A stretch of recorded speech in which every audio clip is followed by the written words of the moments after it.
Qui sont les 4 enfants de François Hollande et Ségolène Royal?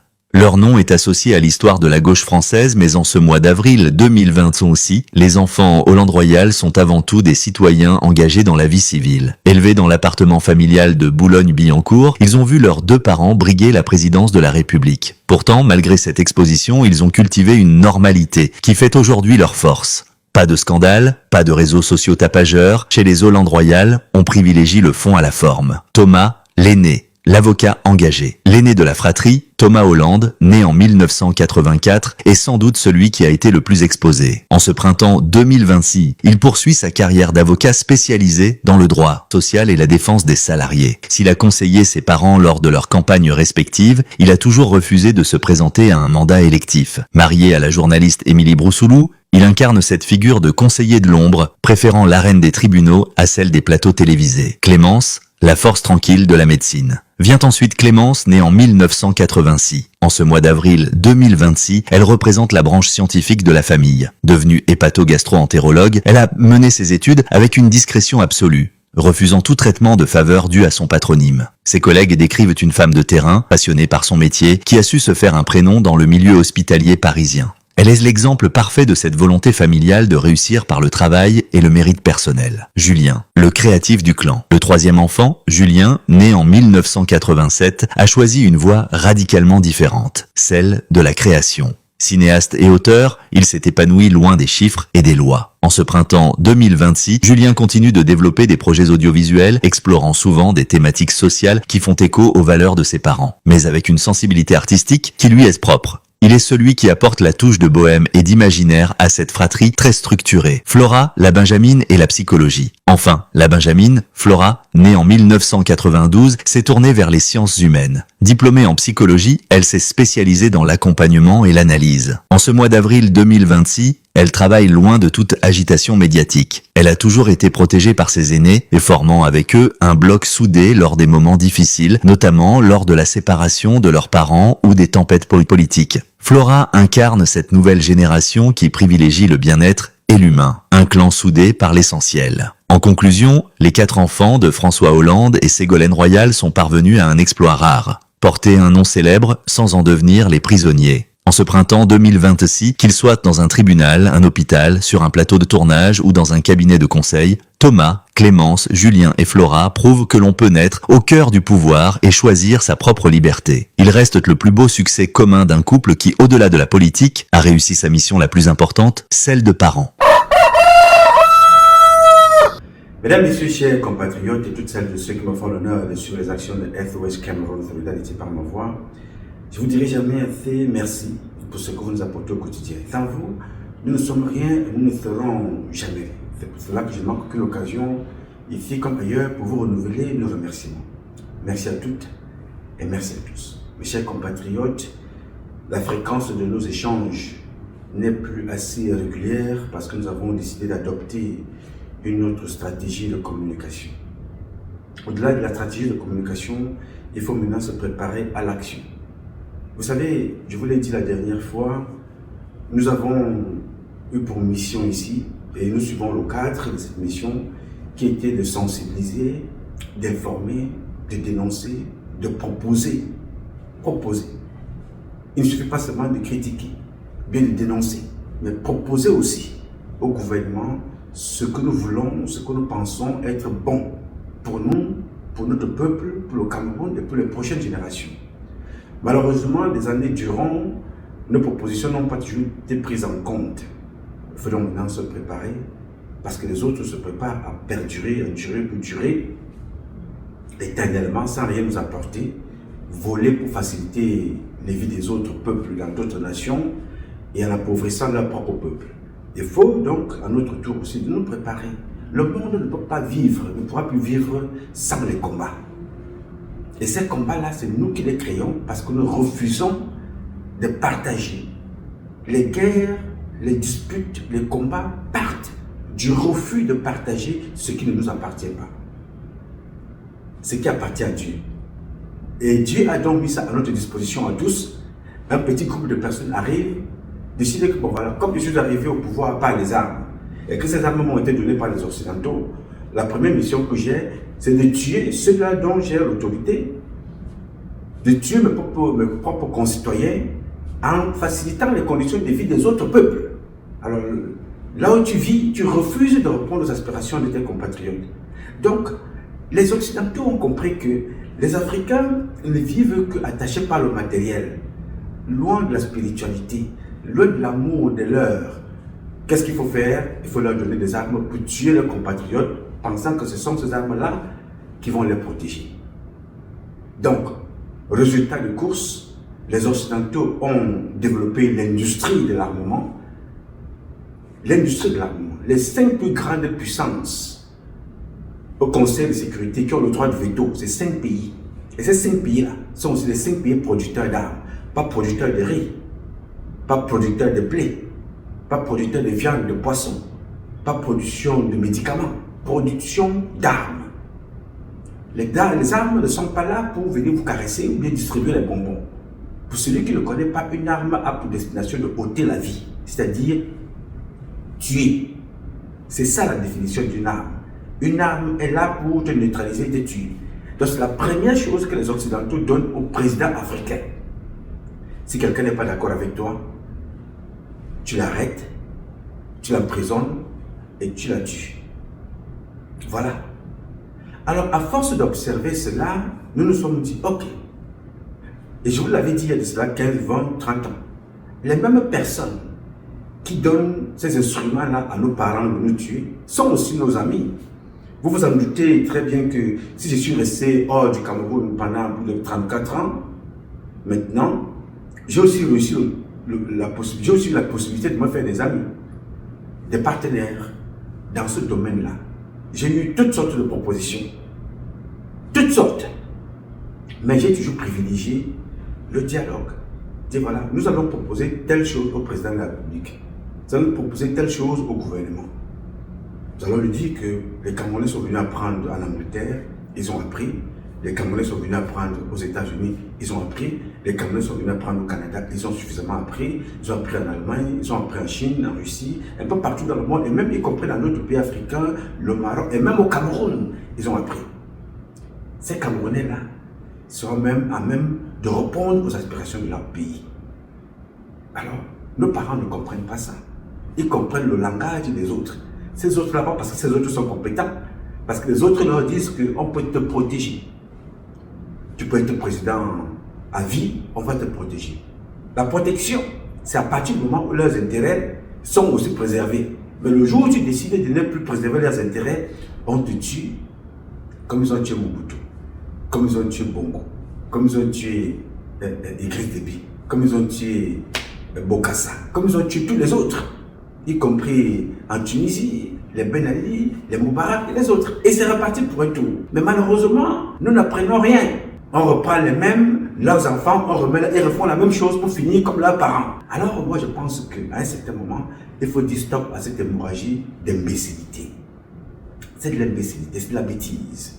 Personne ne vient avec rien et nous partirons sans rien. Alors quand on a une fonction, une position, pour pouvoir partager ce que Dieu nous a donné, il faut le faire. Alors j'ai donc décidé avec mes compatriotes de nous préparer aussi pour cette résistance. Parce que nous ne sommes pas nés de nos parents pour venir souffrir victimes de nos propres compatriotes. C'est-à-dire nous avons connu l'esclavage, la traite des Noirs, avec tout ce qu'on pouvait imaginer comme conséquence. Et aujourd'hui, nous avons des néocolons. Néo qui vous dit nouveau. Colons, vous les connaissez. C'est ceux-là qui sont venus porter des casques blancs pour venir nous imposer leur façon de vivre et leur culture sodomophionique. On ne peut donc pas être hier victime des colons, aujourd'hui victime des néocolons, qui sont nos propres parents, qui demandent de tabasser leur propre frère sous l'ordre d'un étranger. Il faut tabasser son propre frère sous l'ordre d'un Chinois ou bien d'un Libanais. Tu tabasses ton frère parce qu'un étranger t'a donné l'ordre de le faire. Alors en quoi est-ce que vous êtes différent de ces colons de l'époque? En rien du tout, ça veut dire que vous n'avez rien appris. Alors vous êtes des esclaves, vous êtes des animaux. Et même ces animaux-là, ils ont des organisations en Occident qui protègent les animaux, la protection des animaux. On ne tape pas un animal en France. On ne tape pas un animal aux États-Unis. Et vous, chez vous, vous autorisez qu'on tape un être humain. Tout simplement pour des raisons, soi-disant, Bon, il a volé, il a pris quelque chose sans autorisation. Ben oui, si vous vous dites dans un pays démocratique, un pays qui a des lois, vous interpellez la personne, vous saisissez la justice fait son travail, cette personne-là sera mise hors de la société pour un moment, pour rééduquer, pour lui faire comprendre que dans la société, on ne vole pas chez les Africains.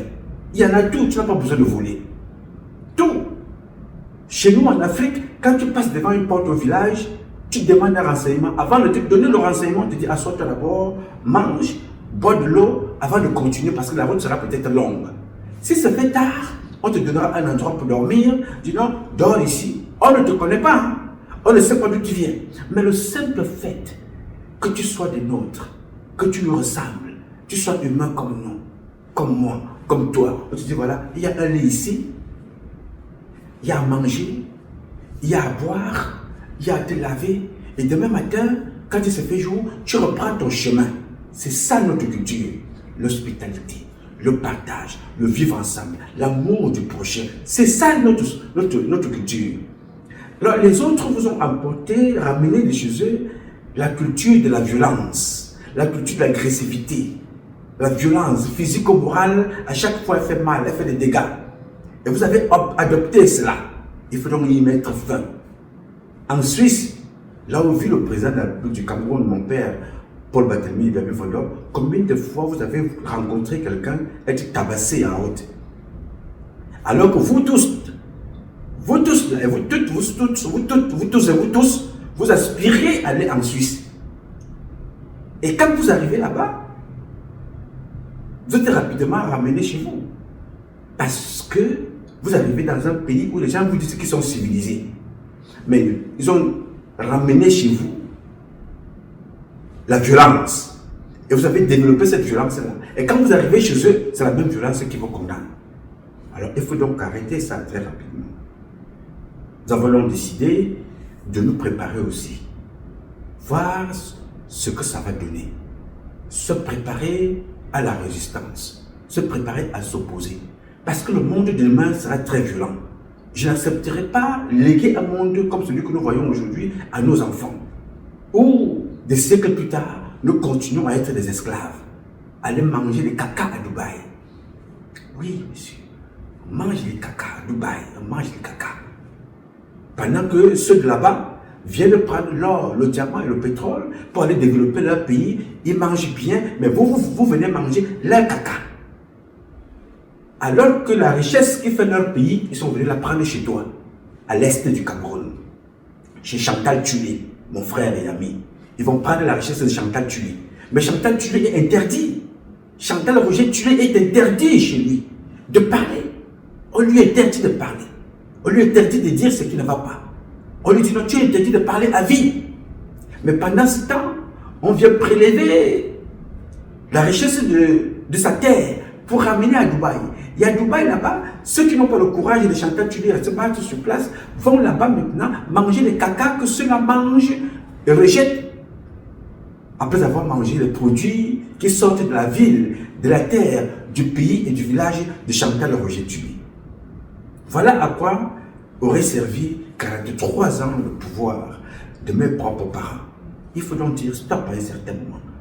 J'ai donc opté avec mes amis, mes compatriotes, ceux qui sont encore lucides, d'aller aussi à la rencontre des autres.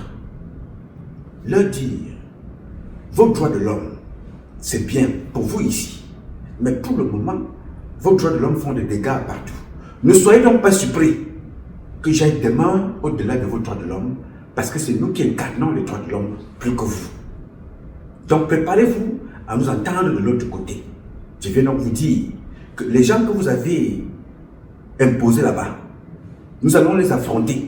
Alors si vous ne voulez pas que vos intérêts soient menacés, vous devez donc maintenant coopérer avec nous. Ce que je vous dis là est très important. Parce que tout c'est une question d'intérêt. Et je leur dis ce que je vous dis là. Que si vous ne voulez pas que demain matin, vos intérêts soient menacés comme si vous avez été chassés à l'OS, au Mali, au Burkina, au Niger, réfléchissez autrement face au peuple camerounais. Parce que ça va bander d'un moment à l'autre. On est fatigué de venir dans les réseaux sociaux Au lieu de parler des choses importantes, on se tire dessus, on expose les fesses, on raconte nos vies, on s'insulte à longueur de journée. On vient publier les Camerounais qui sont tabassés. Voilà notre niveau. Pendant ce temps, la même structure, la même machine vous parle des élections volées. Après les élections volées, vous parlera du pape. Après du pape, vous parlera d'un influenceur, bien d'un influenceur qu'on a arrêté. Après ça, vous parlera d'un enfant qu'on a tabassé. Après ça, on vous dira, voilà, vice-présidence. Après ça, on vous dira nomination des nouveaux ministres. Tout ça, ils gagnent en temps en attendant que la mort les appelle. Jusqu'à quand allons-nous accepter cela? Pendant ce temps, vos enfants, nos frères, nos soeurs vont mourir dans les eaux de Lampedusa. Et nous, on est tous les jours là, oui, Dipanda Mwele est mort, oui, paix à son âme. Oui, tel ministre est mort, paix à son âme. Oui, tel préfet est mort, paix à son âme. Oui, qui repose en paix, tel général est mort, paix à son âme. Mais est-ce que ces gens-là, dont nous passons tout notre temps sur nos pages, dans les réseaux sociaux, à souhaiter paix à leurs âmes, qu'ont-ils fait pour nos propres enfants qui meurent tous les jours? Ils finissent de tuer, ils vivent bien, on vient dire voilà, paix à son âme. Oui, nous allons toujours respecter parce que c'est notre culture. On leur dit, mais vous partez, mais on n'avait pas d'admiration pour vous. On avait le respect de la créature de Dieu. On n'a pas eu d'admiration pour ce que vous nous avez légué. Qui que vous soyez, si vous vous retournez aujourd'hui, vous regardez l'état du Cameroun. Est-ce que cet état-là, c'est un état qui est meilleur à voir, meilleur à vivre? Non. Pourquoi est-ce qu'on va vous célébrer? Pourquoi est-ce qu'on va vous honorer? Pourquoi est-ce qu'on sera fier de vous? Quand vous êtes mort, alors que vous avez passé votre temps à nous torturer, à nous persécuter, à nous emprisonner et à nous assassiner. On dira non. On ne le fait pas pour vous. Quand on dit va et repose en paix, on ne le fait pas pour toi, Mwele, Dipanda. On ne le fait pas pour toi, Ngacha. On ne le fait pas pour toi, Père Nyat. On ne le fait pas pour toi et tous les autres. On le fait pour Dieu et pour la culture que nous incarnons. On dit voilà, on ne s'oppose pas à un mort. On ne s'adresse pas mal à un parent. Parce que nous incarnons là ce que Dieu nous a demandé de faire. Ce n'est pas parce qu'on vous aime tellement, parce que vous avez fait trop de mal. Mais par respect de nos valeurs culturelles, on dit papa, repose en paix. La fonction est critiquable. Mais la parenté, les parents sont sacrés. Je dis donc que l'âme de Dipanda Mwele, le père Dipanda, repose en paix. Maintenant, comme je le dis, je voudrais donc ici attirer votre attention sur ce que je vais raconter ce matin. À l'entame de cette publication, vous avez vu une vidéo. Cette vidéo-là vous parlait d'un président. Le président Hollande, sa femme. Mais surtout, vous parlez de leurs enfants. 4 enfants. Les 4 enfants, il n'y a aucun qui est au chômage. Les 4 enfants ne travaillent pas dans la fonction publique. Les 4 enfants ont suivi le chemin, chacun son chemin. Dans la communication, d'autres dans le théâtre, d'autres dans l'agriculture, d'autres dans l'avocature, d'autres sont les avocats.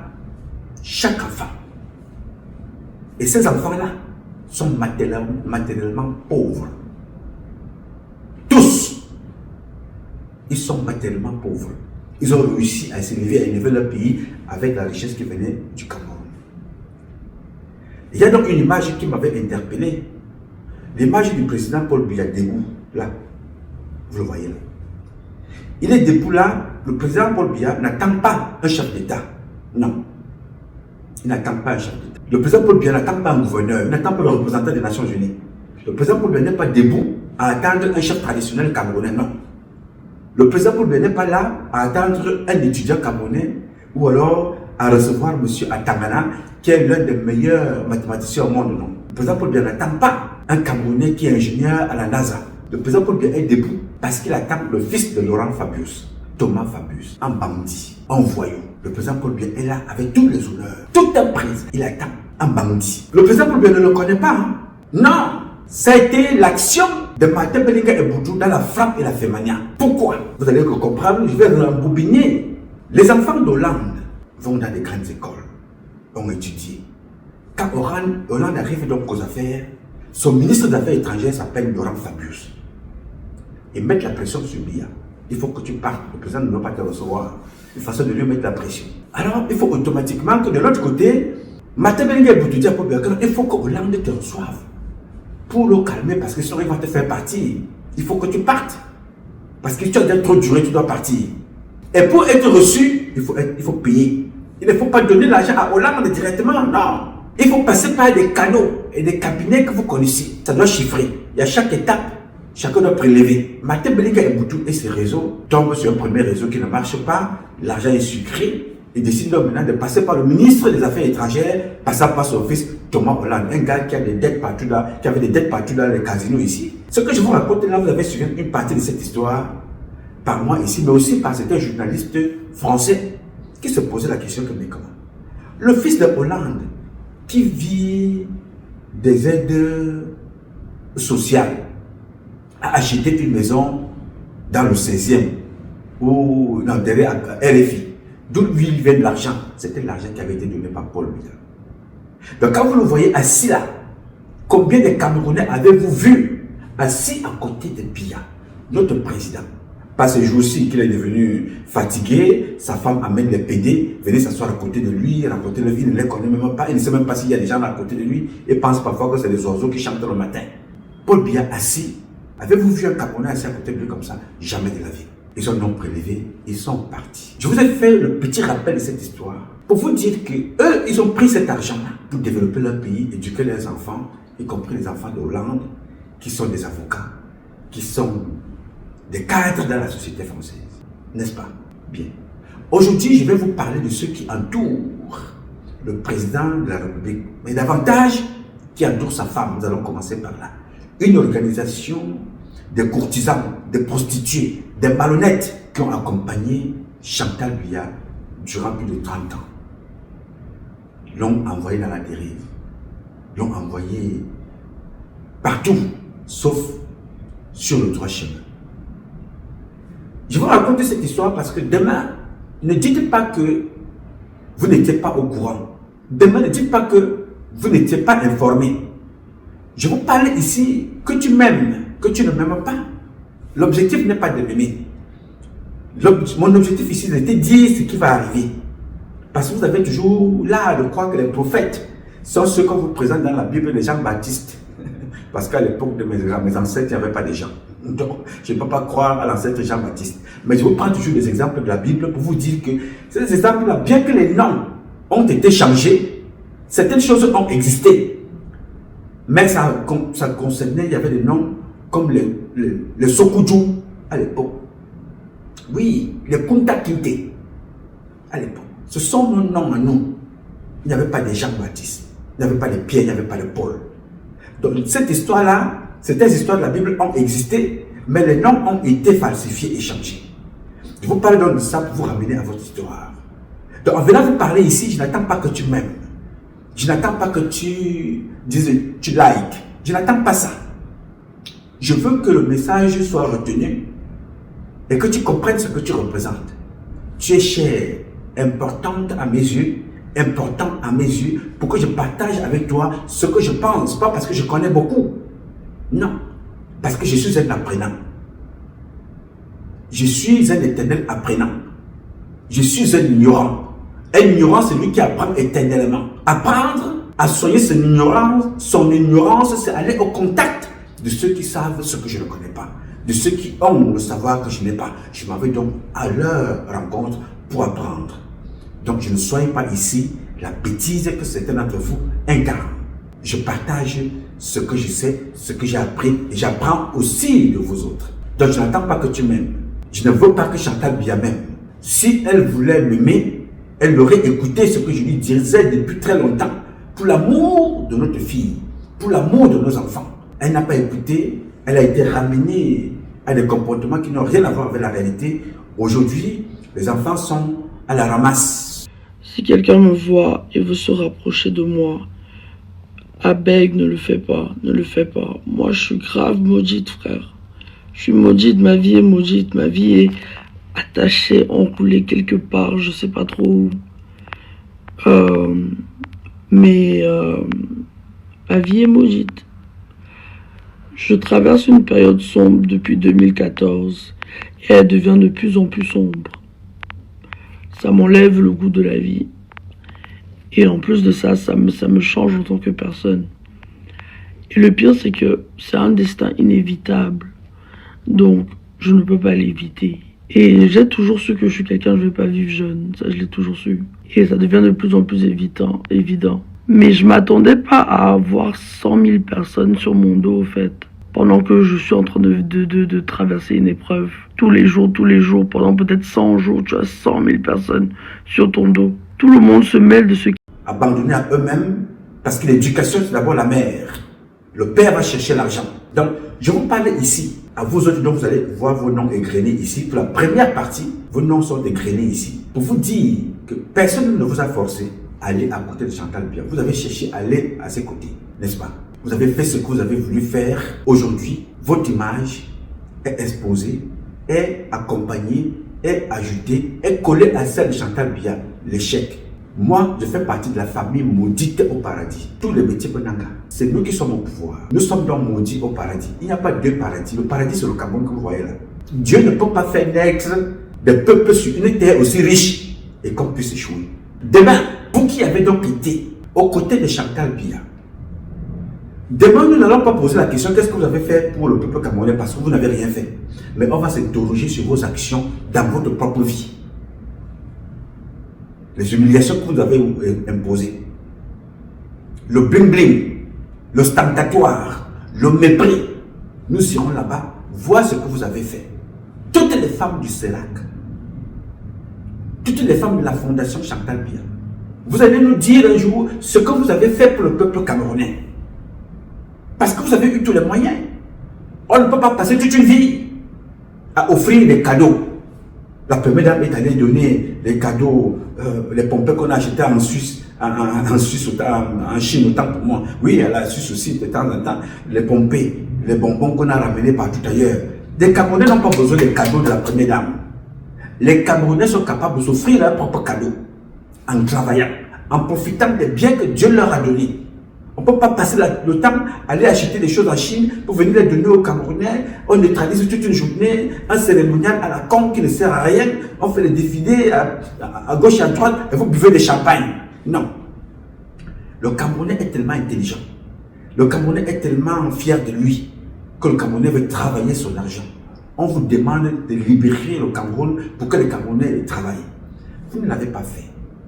Vous avez passé le temps à vivre de façon mondaine, ostentatoire, bling bling, à bluffer les Camerounais, à mettre plein la vue, à les humilier pendant qu'ils souffrent, ils n'ont pas d'eau, n'ont pas d'électricité, n'ont pas de courant, n'ont pas de travail, n'ont pas d'emploi, ils vivent en insécurité. Vous venez les bluffer avec l'alcool, avec des danses à longueur de journée. Vous dansez, vous buvez, vous vous empiffrez, vous vous moquez d'eux. Je voudrais donc vous dire ici ce matin, demain, quand vous serez appelé à rendre des comptes, ne pleurez pas. Non. Il ne faut pas pleurer. Préparez-vous à assumer ce qui arrivera. Mais je vous parle ici maintenant pour que vous compreniez que vous avez eu le temps de ne pas être dans le même registre comme ce qui s'est passé en Côte d'Ivoire. Il y a beaucoup de gens qui sont en prison en Côte d'Ivoire pour des actes qu'ils ont commis. D'autres iront encore en prison. Il y a des gens qui sont allés en prison au Burkina, au Niger, au Mali. À côté de nous au Cameroun, il y a des gens qui sont allés en prison avec le jeune président, Brice Oligui Clotaire Nguema. Alors qu'il était lui-même aux affaires, il prenait le temps de noter, il note, il observe, il enregistre. Parce qu'il ne découvre pas ce qui ne va pas dans son pays. Il a été un acteur, n'est-ce pas, de ce qui n'allait pas dans ce pays-là. Mais il n'a pas été acteur dans le sens de la révolution, de la décision, de la mise en place des réformes pouvant impacter la vie de ses concitoyens. Parce qu'à l'époque, nous aussi, ne pouvions rien dire. Je pense même qu'il avait été sanctionné une fois et renvoyé comme ambassadeur ou représentant quelque part dans un pays étranger. Donc, à ce moment-là, il ne pouvait rien faire. Il observait. Et quand son moment est arrivé, il a donc décidé d'agir. Ceux-là qui étaient ses patrons d'hier, c'est-à-dire les premiers ministres, il les arrête aujourd'hui, il les met en prison. Ceux-là qui étaient ses patrons d'hier, le président, met en résidence surveillée. Ceux-là qui étaient ses patrons d'hier, la femme du président, Sylvia Bongo, il les met en prison. avec leurs propres enfants. Ils m'ont attaché les pieds, ils m'ont attaché les mains, ils m'ont jeté de l'eau froide. Et il m'a dit, maintenant, il faut que vous voyez ce que vous allez voir. Et ils m'ont assis comme ça devant une chaise. Et ils m'ont amené mon fils, excusez-moi. Ils m'ont amené mon fils qui était dans un état épouvantable. Nourdine. Noureddin. Il était tuméfié de partout, il avait même un œil là, les yeux qui sortaient des orbites. C'était l'horreur. Il le tapait, moi il m'avait attaché les mains, je ne pouvais rien faire. Il m'avait mis un scotch pour pas que je crie, mais j'arrivais toujours pas à respirer, donc ils l'ont enlevé. J'ai vu, c'était mon bébé qui était là. Ils ont pris une barre de fer, je sais pas comment on appelle ça, ils l'ont monté, comme ça, remonté sur plusieurs, ils l'ont tapé, ils l'ont étranglé avec un bateau. Devant. Oui, devant moi. Et là, moi, ils m'ont commencé à m'étrangler. J'ai vacillé, parce que quand on vous étrangle, vous vacillez. Je parle, et j'ai eu la force, je sais pas comment, il fallait que je vive, il fallait pas que je laisse mon fils tout seul. Je lui ai donné un coup et je lui ai dit, on ne trappe pas les femmes. On n'avait pas à taper une femme. Et là, ils m'ont dit, bah, si tu veux pas qu'on te tape, si tu veux pas qu'on tape ton fils, signe. Et là, j'ai signé tout ce qu'il voulait. Je ne sais pas ce que j'ai signé. Vous ne savez pas ce que vous avez signé? Je ne sais pas. Aujourd'hui, à l'heure d'aujourd'hui, je ne sais pas. On m'a fait signer plusieurs fois, mais là, je ne sais pas ce que j'ai signé. Tu te dis, mais attention, ce garçon-là, ce n'était pas lui qui était le gars de corps. C'était pas lui qui était le porteur de sac. Oui, mais il a eu le temps d'observer. C'est pour ça que je vous dis tous les jours, ce ne sont pas toutes les personnes qui sont autour de Biya. Nous ne pouvons pas condamner tout le monde. Je ne peux pas dire 100% des personnes qui sont autour de Biya sont responsables. Non, il y a d'autres qui sont là-bas par calcul. C'est-à-dire que non, vraiment, moi, je fais profil bas. J'observe. S'il m'arrive d'aller là-bas demain, avoir une fonction, voici ce que je veux faire, voilà comment je veux agir. Vous voulez que je vous donne un exemple? Écoutez attentivement ce rappel de ce que fait le président de l'Assemblée en ce moment. Ce président de l'Assemblée-là, il a été pendant plusieurs décennies sous l'autorité de Kaba Ege Djibril. Aujourd'hui, il menace de faire arrêter les enfants de Kaba Ege Djibril. Ils étaient encore ensemble il y a 60 jours. Ils étaient ensemble il y a 60 jours, à peine. Aujourd'hui, il dit, si vous ne remettez pas les voitures avec lesquelles vous êtes partis, je vais vous faire arrêter. Écoutez et regardez. Au Cameroun, le fils de l'ex-président de l'Assemblée nationale souhaite de restituer les véhicules appartenant à l'État sous 48 heures sous peine de poursuite pénale. On vous explique tout sur WB Média. Le désormais ex-président de l'Assemblée nationale, Kaba Ege Djibril, a été remplacé à la tête de l'institution par le président de la République il y a déjà quelques semaines. Ce, après 30 longues années de bons et loyaux services. Sauf que, gros problème, plusieurs semaines après son départ, des véhicules administratifs affectés à son cabinet n'ont toujours pas été restitués. Et dans un document officiel daté du 29 avril 2026, le directeur du cabinet de l'Assemblée nationale, Isaac Tamba, adresse une mise en demeure à 3 collaborateurs, parmi lesquels Marga Yege Ibrahim, fils de l'ancien président de l'Assemblée nationale, détenteur d'une Toyota Prado, Manazake Gabriel avec une Toyota Hilux, ainsi que Aladji Liman, tous sommés de restituer ces véhicules sous 48 heures. Le document parle d'une ultime et dernière demande, ce qui signifie qu'il y a eu des relances sans résultat. Rappelons que dans la norme, un véhicule administratif est un bien lié à une fonction et non à une personne. Sauf que dans la pratique, une autre réalité existe, car pour certains, ces avantages publics peuvent être perçus comme des acquis personnels. Véhicules, carburant, logement, au Cameroun, très souvent, ils dépassent le cadre strictement légal. Ce cas illustre une situation bien connue, une culture du privilège partagé, et après des décennies au sommet de l'État, eh bien, ces pratiques peuvent devenir normales pour ceux qui les vivent. Néanmoins, une question reste ouverte, à savoir combien d'autres biens publics sont encore détenus sur une base légale aujourd'hui, et surtout, est-ce un cas isolé ou un problème plus large? En tout cas, je sais que vous avez la réponse. Bien, là c'est le président de l'Assemblée qui parle. À l'époque, même si lui-même on peut lui reprocher un certain nombre de choses, mais nous allons saluer. Mais ce n'est qu'un début pour vous dire pourquoi est-ce que certaines choses retardent au Cameroun en termes de décision. Nous sommes là sous le chapelet, en train de créer le chapelet des actions qui permettent à Biya de rester là. Parce que Biya, ce qu'il a fait aux autres, il n'aimerait pas que cela lui arrive. Il ne veut pas partager le pouvoir. Vice-président, ça peut arriver comme ça peut ne pas arriver. Parce que vice-président, c'est partager son pouvoir. Pourquoi est-ce que vice-président arrivera aujourd'hui alors que les ministres qu'il a dit lui-même dans un discours devaient être nommés, n'ont pas été nommés? Il faut vous poser des questions. Nous sommes dans un cadre de la manipulation. Mais c'est important pour nous, cette école-là, de se dire que ce qui se passe avec Biya ne doit plus se répéter avec les prochaines générations. En observant le comportement du nouveau président de l'Assemblée nationale, vous comprenez que ces gens-là, ils vont se régler des comptes à un niveau alors à nul autre pareil. Ce sera du jamais vu, n'est-ce pas? Il veut te montrer que je peux faire mieux. Il n'est pas différent de Ligi Nguema. Il est resté là-bas. Quand vous le voyez, c'est un gars qui est très calme, apparemment. Il ne paie pas de mine. Calme. Mais c'est lui qui a gagné des marchés pour construire l'Assemblée. Il s'est fait aussi beaucoup d'argent. Attention. Il s'est fait beaucoup d'argent. Maintenant qu'il s'arrive aux affaires, il est le président de l'Assemblée. Il a sorti une liste de toutes celles et ceux qui ont récupéré l'argent dans cette maison-là sans travailler. Il a donné la liste. Le nouveau président de l'Assemblée, alors qu'il est là-bas depuis des décennies, il ne pouvait pas parler, n'est-ce pas? Parce que s'il parlait à l'époque qu'avec Djibril, vu de son influence, vu de son âge, il peut te débarquer à tout moment. Parce qu'avec Djibril, c'est d'abord une catégorie, les amis de Paul Biya.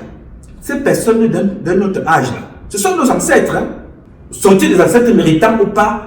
C'est l'avenir qui nous dira. Mais pour le moment, ils n'ont pas prouvé qu'ils peuvent nous être utiles. Mais ce sont nos ancêtres. Qu'avec Djibril, Niat, les Côté, les Laurent Missot, les Atangana Clément, tous ces gens-là sont nos ancêtres. Sont d'abord des amis de Biya, les Mbargangele, d'un autre âge. Donc, si le président de l'Assemblée actuelle s'était levé, commence à se comporter d'une drôle de façon, qu'avec Djibril allait le débarquer. Donc, tout ce qui se passe là, ils savent entre eux qu'il y a plus de 150 personnes qui touchent de l'argent sans travailler. Leurs épouses. Et ce n'est pas seulement à l'Assemblée. On trouve ça aussi au ministère des Affaires étrangères avec le Mbayou Félix et Mela. Une association de bandits, de voleurs, d'incompétents. Toute une liste que je vais vous donner au courant de cette semaine comme je suis rentré. Avant de repartir, comme c'est prévu, je vais partager avec vous les noms de tout ce monde-là. Les noms de ceux qui sont sortis au ministère des Affaires étrangères. Pourquoi ont-ils peur? Parce qu'ils savent que tout peut se dérégler à tout moment. Le président de l'Assemblée a donc commencé à égrener les noms, leur disant, comme vous venez d'écouter, si vous ne faites rien en me ramenant ces voitures-là, je vais saisir la justice. Est-ce qu'il les découvre aujourd'hui? Non, il est dans l'appareil depuis très longtemps. Je vous dis donc que, là encore, ce sont les branches qui agissent de façon ou d'une autre. Quand la tête va changer, les têtes ici en bas vont tomber. Alors, je viens donc ce matin vous dire, vous qui êtes autour de Chantal Biya, vous qui êtes à côté d'elle, vous qui l'avez accompagnée à humilier des gens, à insulter les compatriotes camerounais, à voler, oui, à voler les Camerounais, à abuser des Camerounais, à abuser des caisses de l'État, vous allez répondre un jour, le moment venu. Qui que vous soyez, où que vous soyez, vous allez fuir.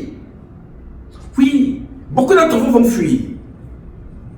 Beaucoup d'entre vous vont se dire, mais attention, moi je ne peux pas. Non, comme on a arrêté Chantal Biya, ou alors comme Paul Biya n'est plus président, moi je fuis.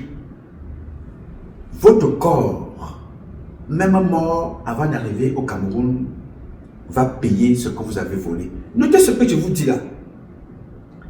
Fuyez et allez à l'étranger. Vous ne pouvez pas piller le Cameroun, voler, aller à l'étranger. Mais quand vous mourrez, vous voulez que les Camerounais vous portent et aillent creuser votre tombe alors que vous avez tout fait pour faire souffrir ces Camerounais-là en les abusant, en volant, en détournant, laissant les villages sans eau, sans route, sans électricité, sans emploi. Les enfants sont au chômage. Vous faites que les avocats, pourrissent dans les champs. Les mangues pourrissent dans les champs parce qu'il n'y a pas de route. Alors que vous avez été ministre des Travaux publics. Vous voulez donc mourir, vous voulez qu'on vous enterre au Cameroun parce que vous avez fui, vous dites voilà, bon, on va dire non, il est mort vraiment, si on n'a rien à faire avec le corps. Ce n'est pas un problème, il est mort, il est mort. Mais ramener ce corps au Cameroun, ça va coûter beaucoup de millions que vous avez gardés. Le ramener au Cameroun vous coûtera très cher. Vous pouvez donc fuir. Fuyez. Allez aussi accepter être enterré. Là, vous avez gardé l'argent, enterré l'argent dans les comptes bancaires là-bas. Parce que l'argent là, ça s'appelle les comptes morts qui vont profiter aux banquiers de ces différents pays. Ça ne va pas profiter aux Camerounais. Alors, vos fils, vos femmes, vos copines doivent donc ramener une partie de cet argent pour que votre corps soit accepté au Cameroun. C'est ce qui va être fait avec le temps. Ça, c'était en passant. Vous avez donc écouté le président de l'Assemblée, ce qu'il est en train de faire. C'est ce qui arrivera à beaucoup d'entre vous. Avant de continuer cette publication, j'ai effleuré au début un sujet qui s'est passé au courant de la semaine dernière. Un Camerounais qui a été tabassé dans un magasin de Chinois, nous dit-on. C'est une scène horrible, une scène condamnable. Ça nous ramène là à ce que j'appelais tout à l'heure l'esclavage, la traite des Noirs. C'est comme ça qu'on nous fouettait dans des champs de canne pour travailler dans ce pays. Le métro que vous prenez là, c'était à la bastonnade. Les champs que vous voyez ici, c'était à la bastonnade. Dans notre pays, au Cameroun, en Afrique, c'était à la bastonnade. C'est des choses qui ne devraient plus exister parce que c'était les colons qui le faisaient. Mais aujourd'hui, nos propres frères et sœurs ont pris le relais, tabassent leurs propres compatriotes sous le regard admiratif d'un Chinois, bien d'un Libanais qui est assis.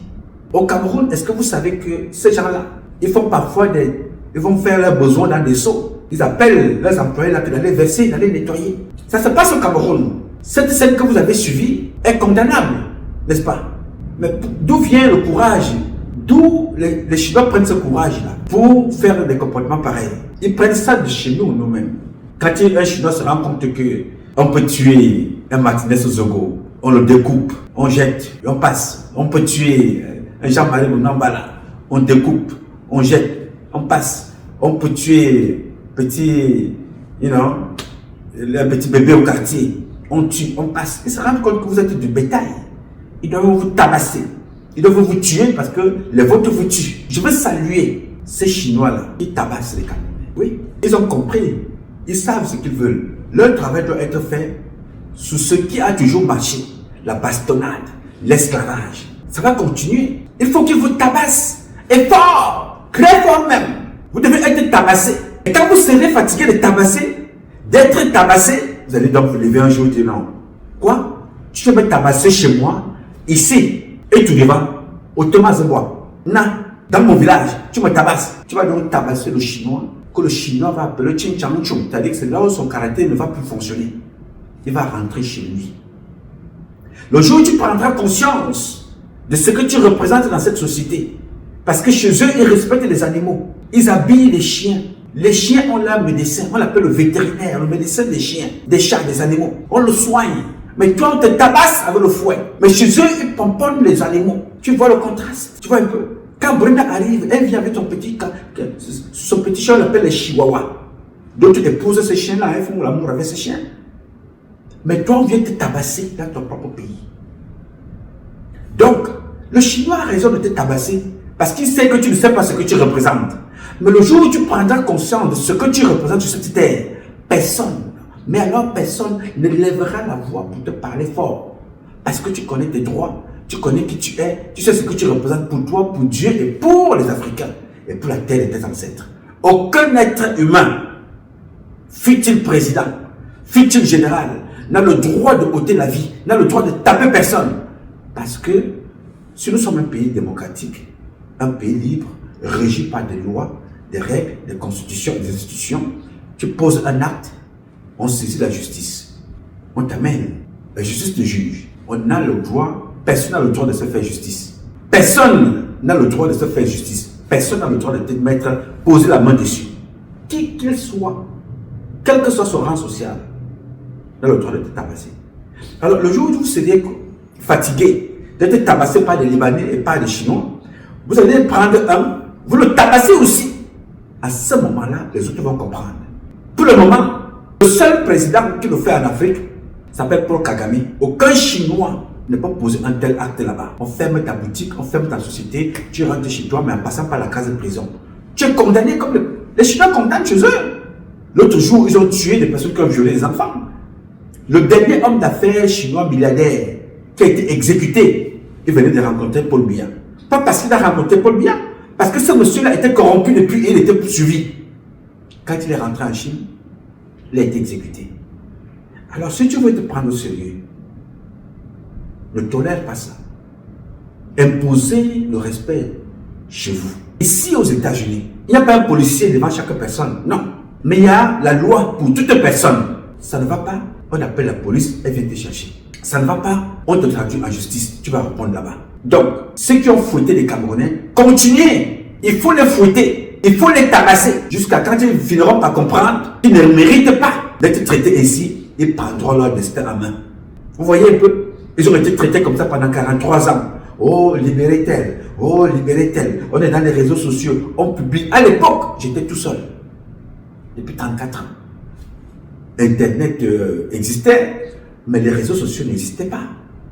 Il fallait œuvrer, utiliser tous les canaux pour faire passer un message. Il fallait écrire, créer des magazines.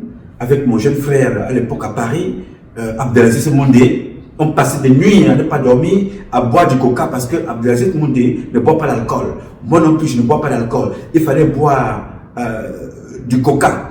Il fallait veiller toutes les nuits pour qu'un article sorte le matin avec l'une de nos compatriotes, le Lord Chichon, et tout ce monde. On travaillait pour faire passer un message. Et pour que ce message-là passe, on était persécutés, mais on a pris ça sur nous.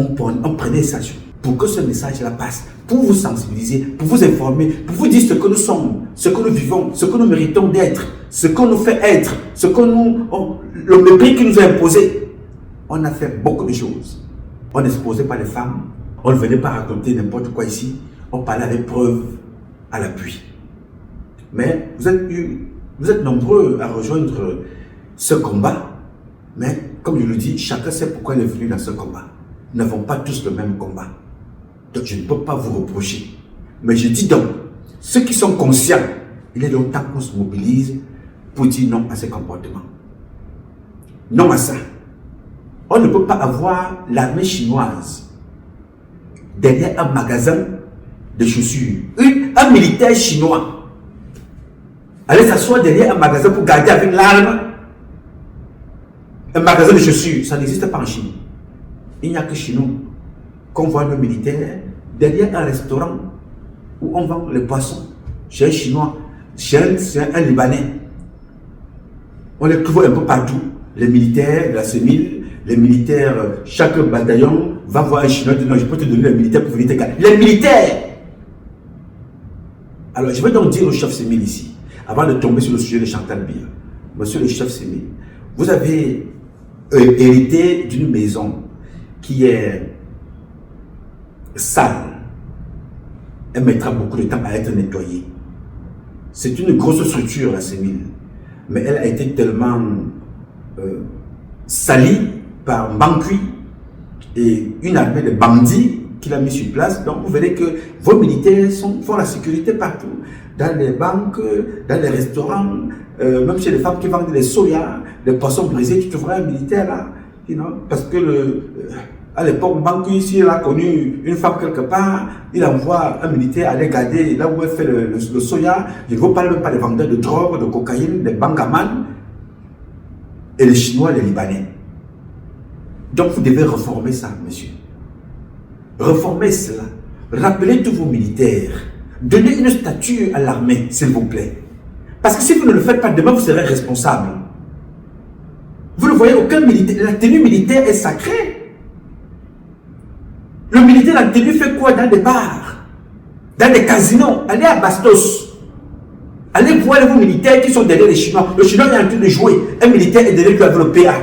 Ce qu'il ne peut pas faire chez lui. Alors, écrivez au ministre Bétiasson. Dites-lui ceci. Il y a des militaires qui viennent de prendre la retraite. Allez dans le fichier des militaires. Regardez ceux qui ont une bonne moralité. Ils sont allés à la retraite. Ils ont encore de la pêche, ils sont allés à la retraite jeunes. Parce que l'âge, les postes, même si ils sont là depuis 127 ans, c'est pas grave. Mais le militaire, c'était respecter le départ à la retraite. Allez donc dans le fichier, la moralité, les états d'âme de chacun. Vous prenez un là. Vous lui demandez, comme il est à la retraite, vous lui donnez un agrément de créer une société de sécurité. Sermenté à l'État. C'est-à-dire cette société de sécurité-là a la priorité, a le droit de recruter des militaires retraités qui ont la maîtrise. Ça se fait ici aux États-Unis. Ça se fait en France. Ça se fait en Russie. Ça se fait partout. Des hauts cadres commissaires, des hommes de la sécurité qui ont pris leur retraite, décident de travailler dans le privé, créer des structures pour travailler. Banque Émile a été proposé pour aller travailler sur les sites pétroliers au Congo. Oui, monsieur. Il allait travailler là-bas en tant que qui? En tant que quelqu'un qui a une expérience. Il était officier supérieur. Il peut apporter quelque chose en termes de sécurité. Pas parce qu'il va aller se pointer là avec une arme, commencer à faire la garde. Non, parce qu'il va penser la sécurité de la maison. La sécurité ne se limite pas seulement à voir ceux qui vont venir voler ou attaquer. Non. Elle est plus profonde que ça. Vous donnez donc un marché, une possibilité, un agrément à un militaire officier de créer une société de sécurité privée. À partir de cette société-là, les Chinois peuvent aller recruter là-bas pour leur magasin. Ça donne une posture à l'État. On respecte l'armée. L'armée ne peut pas se retrouver dans des choses qui n'ont pas de sens. Vous créez une structure comme ça, cette personne-là doit respecter le cahier des charges. Vous ne devez pas porter une arme. Non. Ceux qui portent les armes, c'est ceux qui sont dans cette société-là et qui escortent peut-être l'argent, mais doivent avoir l'autorisation, la moralité. Tout le monde ne doit pas avoir une arme. Ils ont une tenue qui est la leur, qui n'est pas la tenue militaire. On les voit ici. Monsieur le ministre de la Défense, la guerre de l'Irak a été faite par des sociétés privées. Ici aux États-Unis, Blackwater, c'est eux qui faisaient la guerre de l'Irak. Ce n'étaient pas des militaires assermentés. Ce sont des anciens militaires qui ont travaillé 4 ans, 5 ans, 10 ans dans l'armée. Ils sont allés en retraite. Maintenant, ils ont rejoint une société privée. Ils sont payés pour aller faire des guerres. Blackwater. Aujourd'hui, ils ont même changé de nom. En Russie, vous avez les Wagner. En France, vous avez les légionnaires. Ce sont des sociétés privées. Des armées privées qui sont comme des mercenaires. Vous pouvez créer dans les sécurités privées au Cameroun. Quand le Libanais là vient vous commander, est-ce qu'il vient vous commander qu'il est venu avec l'étiquette de l'armée israélienne, ou l'étiquette de l'armée libanaise? Non. Poutine vous a dit tout récemment, quand on parlait de l'AES, il vous a dit non, l'armée russe n'est pas là-bas. Mais nous savons qu'il y a une structure qui travaille là-bas, que nous connaissons très bien.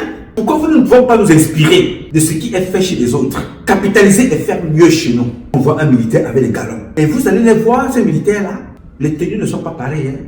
L'autre porte la tenue russe, l'autre porte la tenue américaine, l'autre porte la tenue française, l'autre porte la tenue camerounaise. Les militaires camerounais sont comme le Cameroun lui-même ou le dirigeant camerounais. Aucune discipline, port de tenue. Comment voulez-vous que ça marche? Donc les autres ne nous respectent pas. Donc, monsieur le colonel, patron de la sécurité militaire, ce que je vous dis là est tellement profond, le travail est tellement immense que vous allez comme ça, vous croiser, vous chevaucher avec certains généraux dans certaines grandes villes qui en ont fait de ça un business, envoyer des militaires travailler dans les cafétérias, dans des restaurants, et par mois, ils perçoivent de l'argent. Ils vous disent qu'ils servent la nation. Et tout ça, nous allons poser ça sur la tête des biens. On pose sur la tête des biens. C'est-à-dire, tu es général dans un commandant de légion, commandant de région quelque part dans une ville, tu ne te poses pas la question, quel est mon rôle? Comment redonner une image à l'armée? Non. Tu fais ton business. Et demain, vous allez être comptable. Alors, il faut éviter ça. La bastonnade de cet enfant a des avantages parce que vous avez vu ce qui se passe. Vous remettez en cause. Les conséquences, vous les connaissez aussi. C'est que les comportements comme ça sont multiples au Cameroun. Il faudra revoir cet état de choses, cette façon de faire. Et très rapidement, c'est votre rôle, c'est votre mission. Regardez comment les Chinois nous observent. Ils nous prennent comme des animaux. Parce que ils viennent chez nous prendre pour aller développer le chez eux et ils font des esclaves chez nous. Ce qu'ils ne peuvent pas faire chez eux. Alors faites attention. J'ai voulu vous faire ce petit passage-là avant de revenir maintenant à l'essentiel de ce qui se passe dans notre pays avec la première dame. Je vous disais donc, mes chers compatriotes, Chantal Biya est l'épouse du président Paul Biya. Ils se connaissent depuis les années 80, peut-être ils sont mariés en 1994. On n'a pas besoin d'être intelligent pour être la femme d'un président. Non. On a besoin tout simplement d'apprendre tous les jours et d'avoir des bases. Et Chantal Biya a eu ces bases-là qui lui ont été données par sa maman. Maman Rosette, paix à son âme. Une femme doit être éduquée, doit respecter son mari. Une femme doit prendre soin de ses enfants. Une femme doit se respecter elle-même. Une femme ne rit pas n'importe comment, n'importe où, surtout quand elle est une femme de responsable. Une femme ne s'habille pas n'importe comment et n'importe où, surtout quand elle est faite de la femme d'un président. La femme d'un président ne peut pas se marcher avec n'importe qui. Non. La femme d'un président a la tenue. Elle ne marche pas n'importe comment. Alors quand la femme du président a des femmes comme ça là, autour d'elle, qui passent leur temps à gesticuler, à sauter, je ne sais pas ce que ces femmes-là peuvent te dire, te donner comme conseil. Ce n'est pas ton niveau d'études qui est important. Non. Toute femme qui a accouché un enfant est là. Oui. Parce qu'il n'y a pas plus grande responsabilité sur cette terre qu'être une mère et élever un enfant. Pas forcément parce que c'est toi qui l'as accouché. Parce que l'enfant est ton enfant quand il est encore dans le ventre. Quand il sort, tout le monde peut l'éduquer. Il n'y a pas plus grande responsabilité. Parce que la maman est le premier professeur. La maman, quel que soit son âge, premier professeur, premier médecin, première enseignante. La maman est première en tout. Parce que le médecin que la maman va voir avec le bébé va se référer sur le médecin maman. Et vient avec le bébé, docteur, l'enfant est malade. Le docteur te pose la question à la maman, qu'est-ce qui se passe? Non, depuis 2 jours, il ou elle chauffe à température. J'ai essayé un peu de lui donner tel médicament. Ça n'a pas trop changé. Le ventre est constipé, ne fait pas de sel, vomit beaucoup, chauffe tous la nuit, mais dans la journée, il ou elle dort. Tu vois un peu? C'est-à-dire, elle a pris le temps de faire tout le diagnostic. Et c'est elle qui retransmet ce diagnostic au médecin. Et le médecin maintenant, spécialisé dans le domaine, ouvre la langue de l'enfant, hein? Elle regarde à l'intérieur, il regarde les yeux, il regarde les oreilles, il touche le ventre, il dit voilà, je te prescris d'abord ça, en même temps, va faire tel examen. Le premier médecin, c'est la maman. Le premier cuisinier, le plus grand maître d'hôtel, c'est la maman. La plus grande conseillère, c'est elle. Alors, quelle est la fonction qui peut être supérieure à celle-là sur la terre? Parce que c'est ce que la maman t'a donné comme éducation, c'est avec ça que tu vas tutoyer le monde entier. Je vais te dire, ma chère Chantal Biya, ici aux États-Unis, personne ne peut dire le contraire. 80% des filles camerounaises qui sont ici aux États-Unis, le premier métier qu'elles commencent à faire avant de devenir médecin ou ingénieur ou quoi que ce soit, les petits métiers qu'elles font, c'est garder les enfants. Et qui vous a appris à garder les enfants? C'est la maman qui te dit, voici comment tu vas garder ton petit frère, ta petite soeur. Je m'en vais au marché. Alors comme j'y vais là, à 10 h, quand il va se réveiller, donne-lui le biberon jusqu'ici. L'eau ne doit pas chauffer. Tiens, parce que c'est un bébé, il risque de se brûler. Tu chauffes le biberon, après tu mets le biberon là dans un autre petit bocal. À l'intérieur, laisse-la tiède et avant de donner, jette quelques gouttes sur ta main pour voir que ça ne chauffe pas. Tu donnes au bébé. Là, c'est à 10 h quand il va se réveiller. Et à midi, tu feras pareil. À ce moment-là, voilà ce que tu vas lui donner. Tu donneras le biberon, tu lui donneras son petit truc là. Et quand tu finis de manger, tu mets à l'épaule, tu tapotes un peu jusqu'à ce qu'il rôde. Voilà. Et maintenant, tu vas le faire coucher. Quand il a fini de se réveiller, tu touches sa couche là, elle est mouillée. Voici comment tu dois changer pour que les pipis ne brûlent pas son corps parce que la peau est fragile. La maman t'éduque. Elle t'éduque. Et quand vous arrivez aux États-Unis, en allant à l'école, ici, tu n'as pas, parce que tout aux États-Unis, il faut avoir une licence. Il faut avoir une licence, ça veut dire une autorisation, comme le permis. Pour conduire, il te faut un permis. Balayer les routes là, il te faut une école.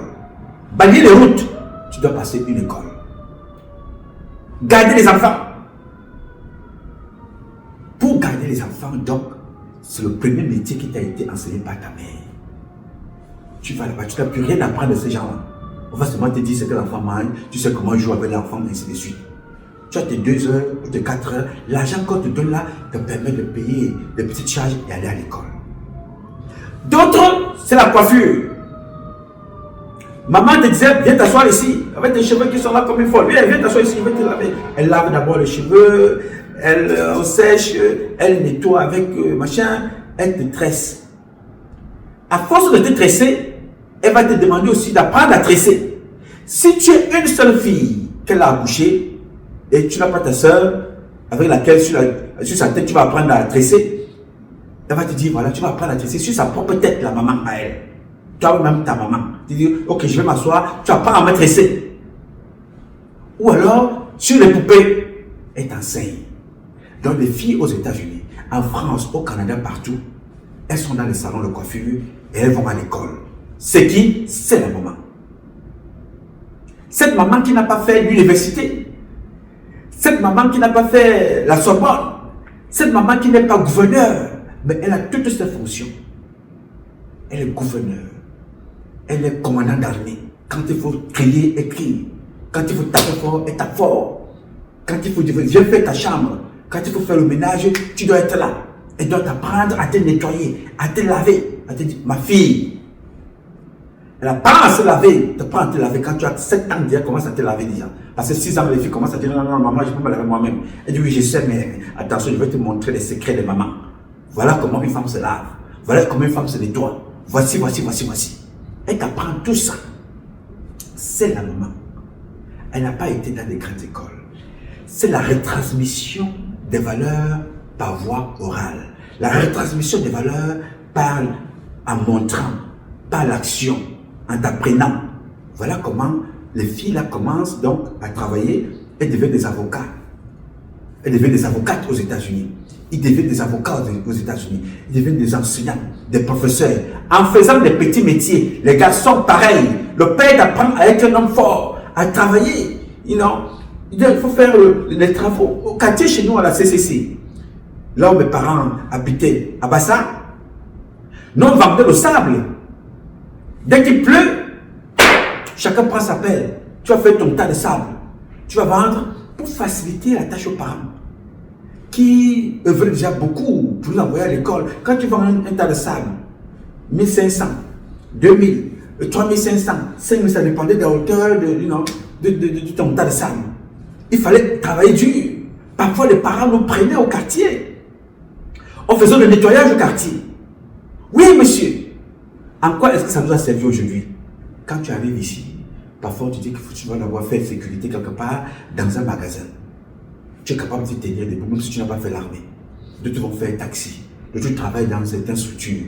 Ainsi de suite. En allant à l'école pour devenir avocat, pour devenir professeur. Chaque Camerounais qui vit aux États-Unis, au Canada, en France, en Allemagne, en Belgique, partout, a une histoire. Dans mon début, voilà comment j'ai commencé à travailler pour avoir des papiers. Je dormais par terre, je dormais dans tel couloir. Ne cherche pas à savoir où tu vas dormir, si c'est bien, c'est beau, parce que ce n'est pas ton problème. Pour réussir. Tout ça, c'est pour vous dire l'importance de la maman dans la vie d'un enfant. Alors vous avez vu maman, une fois mon quartier qui m'a marqué, maman Françoise Foning. Il y a au moins 2000 Camerounais aux États-Unis qui sont ici grâce à Françoise Foning. Est-ce que tu comprends ça, Chantal Biya? Elle n'est pas de la même famille avec ses enfants. Françoise Foning, chaque fois qu'elle sortait pour ses opérations, elle venait avec une vague d'enfants qui l'accompagnaient. Après ça, chacun se débrouille comme il pouvait. Ici aux États-Unis, il y a au moins 2000. En France, moi-même, j'ai reçu certains qui sont arrivés, Zoloko, il peut témoigner. Des enfants qui allaient jouer parfois avec moi là-bas au football. Je les ai hébergés à la maison. Ils avaient été ramenés en France par Françoise Foning. Voilà le maman. Elle ouvre les portes. Moi-même, elle m'a rendu service un jour. Il faut raconter la petite histoire. Nous sommes là à Paris. Moi, j'aime mon pays, le Cameroun. Je demande aux investisseurs d'aller investir au Cameroun parce que j'y croyais toujours. Comme d'ailleurs aujourd'hui, j'y crois. Je crois à mon pays, le Cameroun, parce que je sais ce que mon pays a. C'est vrai que je crois de moins en moins aux hommes qui dirigent ce pays. Alors, j'ai décidé d'organiser une conférence, une grande soirée à l'hôtel Hilton, à Paris. Le président est à Paris à cette période-là. Maman Françoise Foni est aussi à Paris. Elle dort au Bourget, chez l'un de ses enfants, ou c'était chez elle au Page Nassé Troyer. Elle apprend donc qu'un jeune Camerounais organise un événement pour réunir les opérateurs économiques européens, français, occidentaux, à les motiver à aller travailler au Cameroun. Maman Françoise Foni apprend ça. Elle qui est présidente des hommes d'affaires. Comme elle aimait se présenter. Je suis présidente des femmes hommes d'affaires. Ou bien des hommes d'affaires. Elle était la présidente. Elle demande qu'on m'appelle. Maman Françoise Foni veut me voir. Mon téléphone sonne. Maman Françoise Foni veut vous parler. Je dis qu'elle est où? Elle est au Cameroun. On dit non, non, elle est là, elle est au Bourget. Je prends la voiture, je me rends là-bas. Je trouve la maman. Elle est assise sur un canapé. Elle se lève, elle m'embrasse, elle me dit bienvenue mon fils. Assois-toi. J'ai appris ce que tu es en train de faire. Tu organises un événement. Ça, c'est très bien. Ça veut dire que tu soutiens l'action du président. Tu sais, c'est une femme politique. Donc, elle veut t'amener à soutenir son Goliath. Elle dit, j'aime bien ce que tu fais. Ça veut dire que tu soutiens l'action du président de la République. Oui, je suis calme, je l'écoute. Elle me dit, bon, voilà. Ce que tu fais est intéressant. Et t'encourage. Je sais que chaque fois que moi-même j'organise un événement comme ça, là, je ne fais pas tout. Je sais que tu as fait beaucoup de choses, mais je suis convaincu qu'il te manque encore quelque chose. Je vais... Donnez-moi mon sac à main. Elle prend son sac. On lui passe le sac à main. Elle met la main à l'intérieur. Elle sort une enveloppe. Elle me dit, tiens ça, tu vas aller compléter ce qu'il te faut pour ta soirée. Si je peux être là, j'y serai. Je dis, bien sûr maman, tu peux être là, tu peux venir. Ce n'était pas dans mon programme. La photo que vous voyez là. Ce n'était pas dans mon programme que maman Françoise Foni soit dans ma soirée. Je n'avais pas prévu ça. Elle était donc venue. Quand je prends cette enveloppe, mes gars et moi dans la voiture, on commence, donc au retour, on commence à regarder cet argent. Arrivé dans la voiture, on compte dans cet argent. On regarde 15 000 € qu'elle m'avait donné. Elle dit, bon, va compléter ton action. Je vous rappelle que cette femme d'affaires, n'avait pas fait l'université, n'avait pas fait la Sorbonne, mais elle portait partout le drapeau du Cameroun. Par sa façon de faire, elle pouvait être détestée, elle pouvait être aimée, mais on reconnaît que cette femme-là était la seule femme au Cameroun qui était capable d'arriver à Yaoundé à 12 heures et réunir 1 million de femmes à 14 heures. Seule, personne d'autre ne peut faire ça au Cameroun. Elle n'était pas là pour donner de l'argent, non. Elle avait cette aura, elle avait cette capacité à réunir des personnes. Elle est venue dans ma soirée, ça s'est bien passé. Elle m'a salué, elle m'a félicité. Elle n'a pas fait ça qu'avec moi, elle a fait ça avec beaucoup de Camerounais, je vous ai dit. Elle a ramené en France, je ne sais pas combien de milliers de Camerounais, cette femme a fait rentrer en France pour aider. Son nom est rentré dans l'histoire. Mais comme ce système est tellement méchant, une fois elle est décidée, quand elle a assassiné, on est allé saisir ses biens chez elle à la maison. Vous voyez le bon côté, elle a donné ce qu'elle avait par amour de ce qu'elle faisait et par amour de la politique de son gouverneur Paul Biya. En retour, on l'a assassiné et après ils sont allés saisir ses biens quand elle est décédée. Chacun d'entre vous peut connaître la moralité de cette histoire. Tout finit par finir. Et ce système est un système qui broie. Voilà donc une maman qui a fait beaucoup d'enfants et qui n'a pas profité de ses enfants. Qu'est-ce que nous allons retenir dans de Chantal Biya en retour? Chantal Biya, c'est que ceux qui sont autour d'elle, c'est la débauche sexuelle, c'est la dépravation sexuelle, c'est l'alcool, c'est la fête du matin au soir. Ceux qui sont autour de Chantal Biya. Du matin au soir, c'est la fête.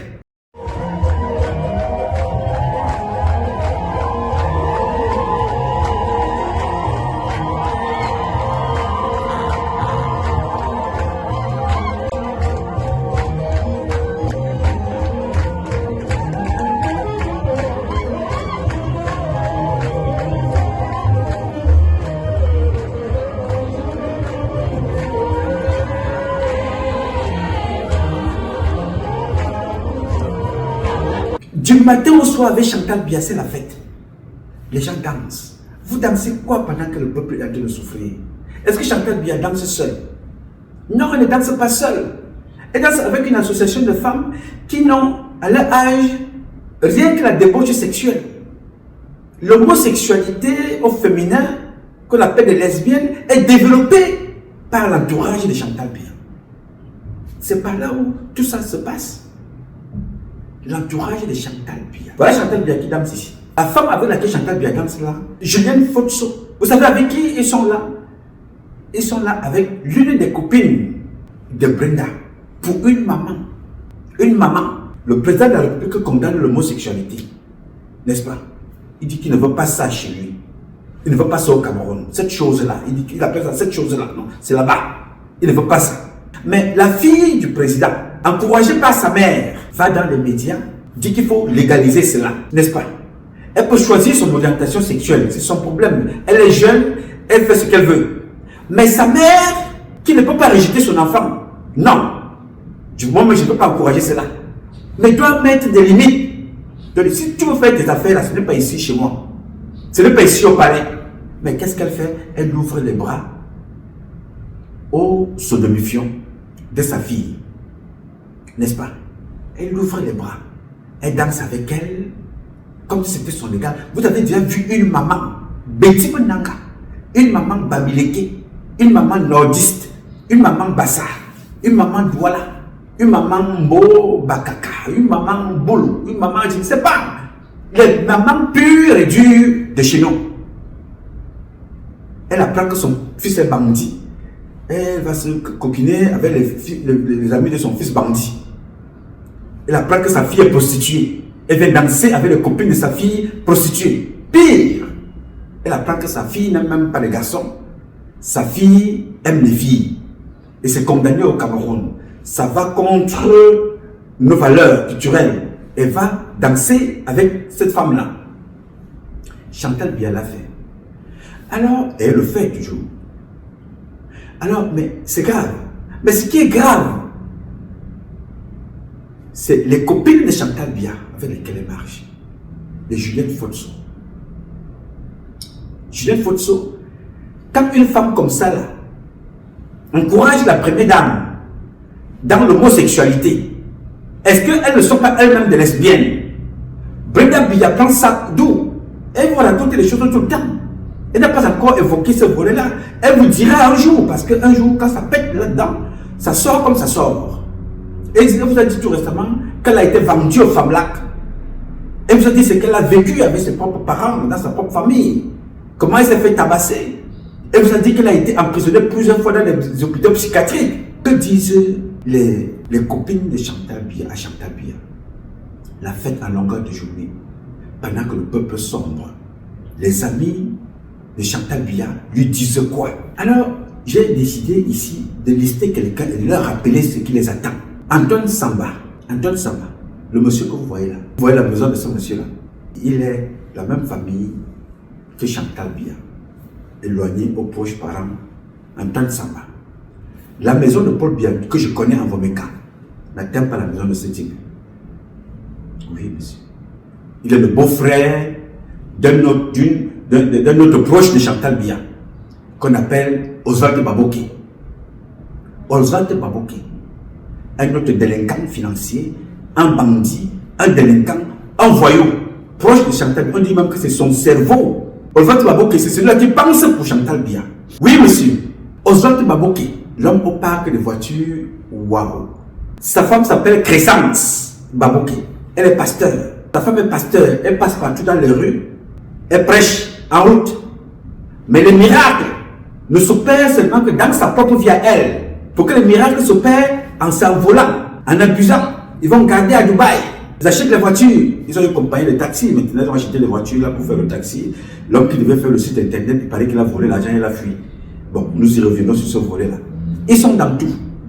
L'or, le diamant, le pétrole, la médecine, l'église. Ils sont partout. Les marchés. Oswald Baboké, Crescence Baboké, Antoine Samba, Ferdinand Bongo. Je vous parle des proches de Chantal Biya qui iront en prison après Chantal Biya. Dès que Chantal Biya tombe, montez descendez, Mini Kambo, vous irez en prison. Et je vous dis ici que Chantal Biya n'est pas éternelle. Elle le sait très bien. Chantal Biya peut manger l'or, elle peut manger le diamant. Elle finira par aller aux toilettes le matin. Elle finira par faire pipi. Elle finira par mourir, comme moi. Elle finira surtout par quitter le pouvoir un jour ou l'autre. Et vous, comme Sylvia Bongo, vous payerez. Oui, monsieur. Donc, je vous ai parlé là d'Antoine Samba. Je vous ai parlé de Ferdinand Ngongo, pas encore. Je vous ai parlé de Crescence Oswald Baboké. Je vous parlais de Oswald Baboké. Je vous parlais de Ferdinand Ngongo. Que vous voyez là. Lui alors, il est rentré dans l'humiliation de Paul Biya. Paul Biya a récupéré cette chose-là ici aux États-Unis. À l'époque, Ferdinand Ngongo n'avait pas d'assurance. Vous savez pourquoi ces gens sont méchants? Ferdinand Ngongo n'avait pas d'assurance maladie. Pour qu'il fasse son enfant, qui a la santé fragile, ce petit, qui n'a rien demandé. C'est un couple Bamileke. Non, le couple n'est pas Bamileke. C'est l'homme qui est Bamileke. La femme est d'un pays étranger. C'est ce couple-là qui donne leur assurance maladie à Ngongo pour aller se faire soigner, pour aller suivre les traitements, pour qu'il accouche son enfant. Donc il allait à l'hôpital avec le nom de quelqu'un d'autre. Vous savez très bien que je dois les protéger ici. Pour ce qu'ils ont fait, ils ont permis à un couple d'avoir un enfant. Ils ont permis à un bébé de naître. N'est-ce pas? C'est un Bamileke. Là, vous le voyez pour le tribalisme. C'est un Bamileke qui est à New York. Il vit ici. Sa femme, du côté de l'Afrique de l'Ouest. N'est-ce pas? Ils ont pris leur assurance. Ils n'ont pas regardé l'argent. Parce que, c'est le même genre. Ferdinand Ngongo n'en avait pas. Ils n'ont pas regardé sa fonction parce qu'ici aux États-Unis, il ne représentait rien. Ngongo, ici aux États-Unis, il écrivait le Congo ça. Il avait pour but de promener les enfants de Chantal Biya dans les parcs. Il écrivait des lettres. Oui, monsieur. C'est d'ailleurs à cause des lettres qu'il avait fait un rapport contre Bédigui. Je l'ai fait appeler. Je lui ai dit, viens ici chez moi. J'ai envoyé l'un de mes aînés ici. Gaëton aussi. Allez me chercher Ngongo. Je l'ai ramené. Ils sont arrivés ici à la maison. Je lui ai dit, c'est toi qui écris ça. C'est sorti de ton ordinateur. Est-ce que c'est ce que le président nous demande de faire ici? La question qu'il m'avait posée, il me dit, c'est seulement moi tout seul, tous ces documents, ou alors vous avez réussi à obtenir les documents des autres personnes? Je lui ai dit, je ne peux pas te parler pour les autres, mais je te parle pour toi. C'était ici à la maison. N'est-ce pas? Donc ici aux États-Unis, il ne représentait pas grand-chose. Donc ce couple qui lui donne l'assurance pour aller à l'hôpital, parce que l'hôpital coûte cher aux États-Unis. Ce couple-là, ce gars Bamileke, n'a pas regardé l'argent. Il a regardé un humain qui est dans le besoin. Et il s'est dit, je peux résoudre ce besoin. Il a pris sa vie. Parce que c'est condamnable aux États-Unis. On peut te poursuivre, n'est-ce pas? Il a réussi donc à faire ce qu'il avait à faire. Avec sa femme, ils ont accouché un petit garçon. À la santé fragile, mais ils ont quand même accouché un petit garçon. Parce que le traitement était lourd et cher. Mais une fois que Ngongo est devenu secrétaire général, passant par le ministère des Affaires étrangères, qu'est-ce que Ngongo a fait pour la mission diplomatique à l'ambassade? Ont-ils des assurances? Leurs salaires ont-ils été changés, améliorés? Leurs conditions de vie ont-ils changé? Parce que ne fais pas aux autres ce que tu as vécu. Tu es passé par des périodes difficiles, mais permets aux autres qui viennent après toi que la période, leur vie soit améliorée parce que tu as le droit de décision. Tu as le pouvoir de décider. Il n'a rien fait. Ngongo dans les ambassades, c'est affecter ses copines. C'est affecter les membres de sa famille. Les envoyer en France parce qu'il y en a. Les envoyer à Washington parce qu'il y en a. Les envoyer à New York parce qu'il y en a. Mais est-ce que la condition de vie de ceux qui étaient là ont changé? Non, monsieur. Voilà l'entourage de Chantal Biya. Et ce sont ces gens-là qui veulent changer Paul Biya. Ce sont ces gens-là qui veulent remplacer Paul Biya. Oui, madame. Oui, monsieur. Oui, chers compatriotes. Yes, sir. Oui, ce sont ces gens-là qui disent qu'ils veulent remplacer Paul Biya. Ils ne pensent qu'à eux. Rien pour les Camerounais, tout pour leurs amis libanais, chinois et autres. Là, ici, les agréments, la surfacturation, les retours de commission, la corruption, tout c'est pour eux. Mais rien pour celui qui les a nommés. Rien pour celui qui les a amenés. Et même, ils font pire. Ils ont contribué à assassiner, à détruire à la racine celle qui les a fait venir. Vous mettez Chantal Biya dans les problèmes. Puisque Ngongo Ferdinand a impliqué les enfants de Chantal Biya dans le problème de la canne. Oui, avec la société de Hearst, ils sont dans les problèmes. Quand les audits vont être faits, comme ce que le président de l'Assemblée est en train de faire à l'Assemblée, demain, quand le nouveau président sera là, d'une autre façon, d'une façon ou d'une autre, il y aura l'audit. Vous allez répondre. Les enfants de Chantal Biya sont impliqués. Frank Hulse et mon homonyme Patrick Hulse seront là de l'intérieur. La canne, le Covid, les marchés, le pétrole, l'or, le diamant, le bois. Ils sont là-bas dedans. Avec la complicité de Ngongo Ferdinand, Oswald Baboké, Crescence Baboké, Céline Ngor. Tous à l'intérieur. Il y a une autre là. Je vais, son dossier m'est arrivé, si je vais ouvrir, je vais faire une publication spéciale pour elle. On appelle cette femme-là Pauline Nyanjok. Pauline Nyanjok. C'est toujours le Cameroun qui a envoyé son dossier ici. L'hôtel Hilton. Elle vit en France et il paraît qu'elle est infirmière. Il va vous présenter ses photos prochainement. Parce que ce n'est pas le sens de sa publication. Je vais faire une publication spéciale pour sensibiliser ces gens-là. Et la présidence, les services de renseignement camerounais qui m'ont envoyé ça. Pauline Nyanjok vit en France, elle est infirmière. Et quand elle arrive au Cameroun, mes chers amis, Pauline Nyanjok vit à l'hôtel Hilton, 8e étage, l'exécutif là-bas en haut. Est-ce qu'elle est seule comme ça? Non. C'est l'argent de l'État. Il y a aussi les parents du côté de Paul Biya qui ont aussi leurs femmes qui vivent là-bas, dans cet hôtel-là. Pour eux, je ne reviendrai pas la suite. Aujourd'hui, c'est Chantal Biya, seulement Chantal Biya et sa suite. Pauline Nyanjok, je vais vous présenter sa photo, je vais vous raconter son histoire. Mettez son nom parmi les gens qui vont répondre à la justice de demain après Chantal Biya. Yes, elles sont nombreuses. Oui, elles sont nombreuses comme ça. Vous avez, dans la liste qui nous a été donnée également, vous avez la femme de Bargangele, on l'appelle Maman Philo. C'est toujours la même personne. Elle achète des hectares de terrain. Faites attention, parce que vous allez comprendre la douleur. Si c'est votre mari qui meurt avant, c'est un problème. Si c'est votre mari qui meurt après, c'est toujours un problème. Parce que vous êtes mal organisé. Dans la liste de tout ce que j'ai reçu, il y a le nom de Maman Philo. Il y a le nom, parmi les proches parents, il y a le nom d'un Biacha. Stéphane Biacha. Vous connaissez qui est Stéphane Biacha? Les mœurs que vous voyez là, la dépravation sexuelle que vous voyez là, Stéphane Biacha, que vous voyez en photo là, il avait pris la femme de l'oncle de Chantal Biya, qui était comme l'une de ses gouvernantes, Madame Bella. Stéphane Biacha, qui travaille pour Chantal Biya, a pris la femme de l'oncle de Chantal Biya pour aller coucher avec cette femme-là, pas dans un hôtel en ville, dans la maison de Paul Biya en Vomeka.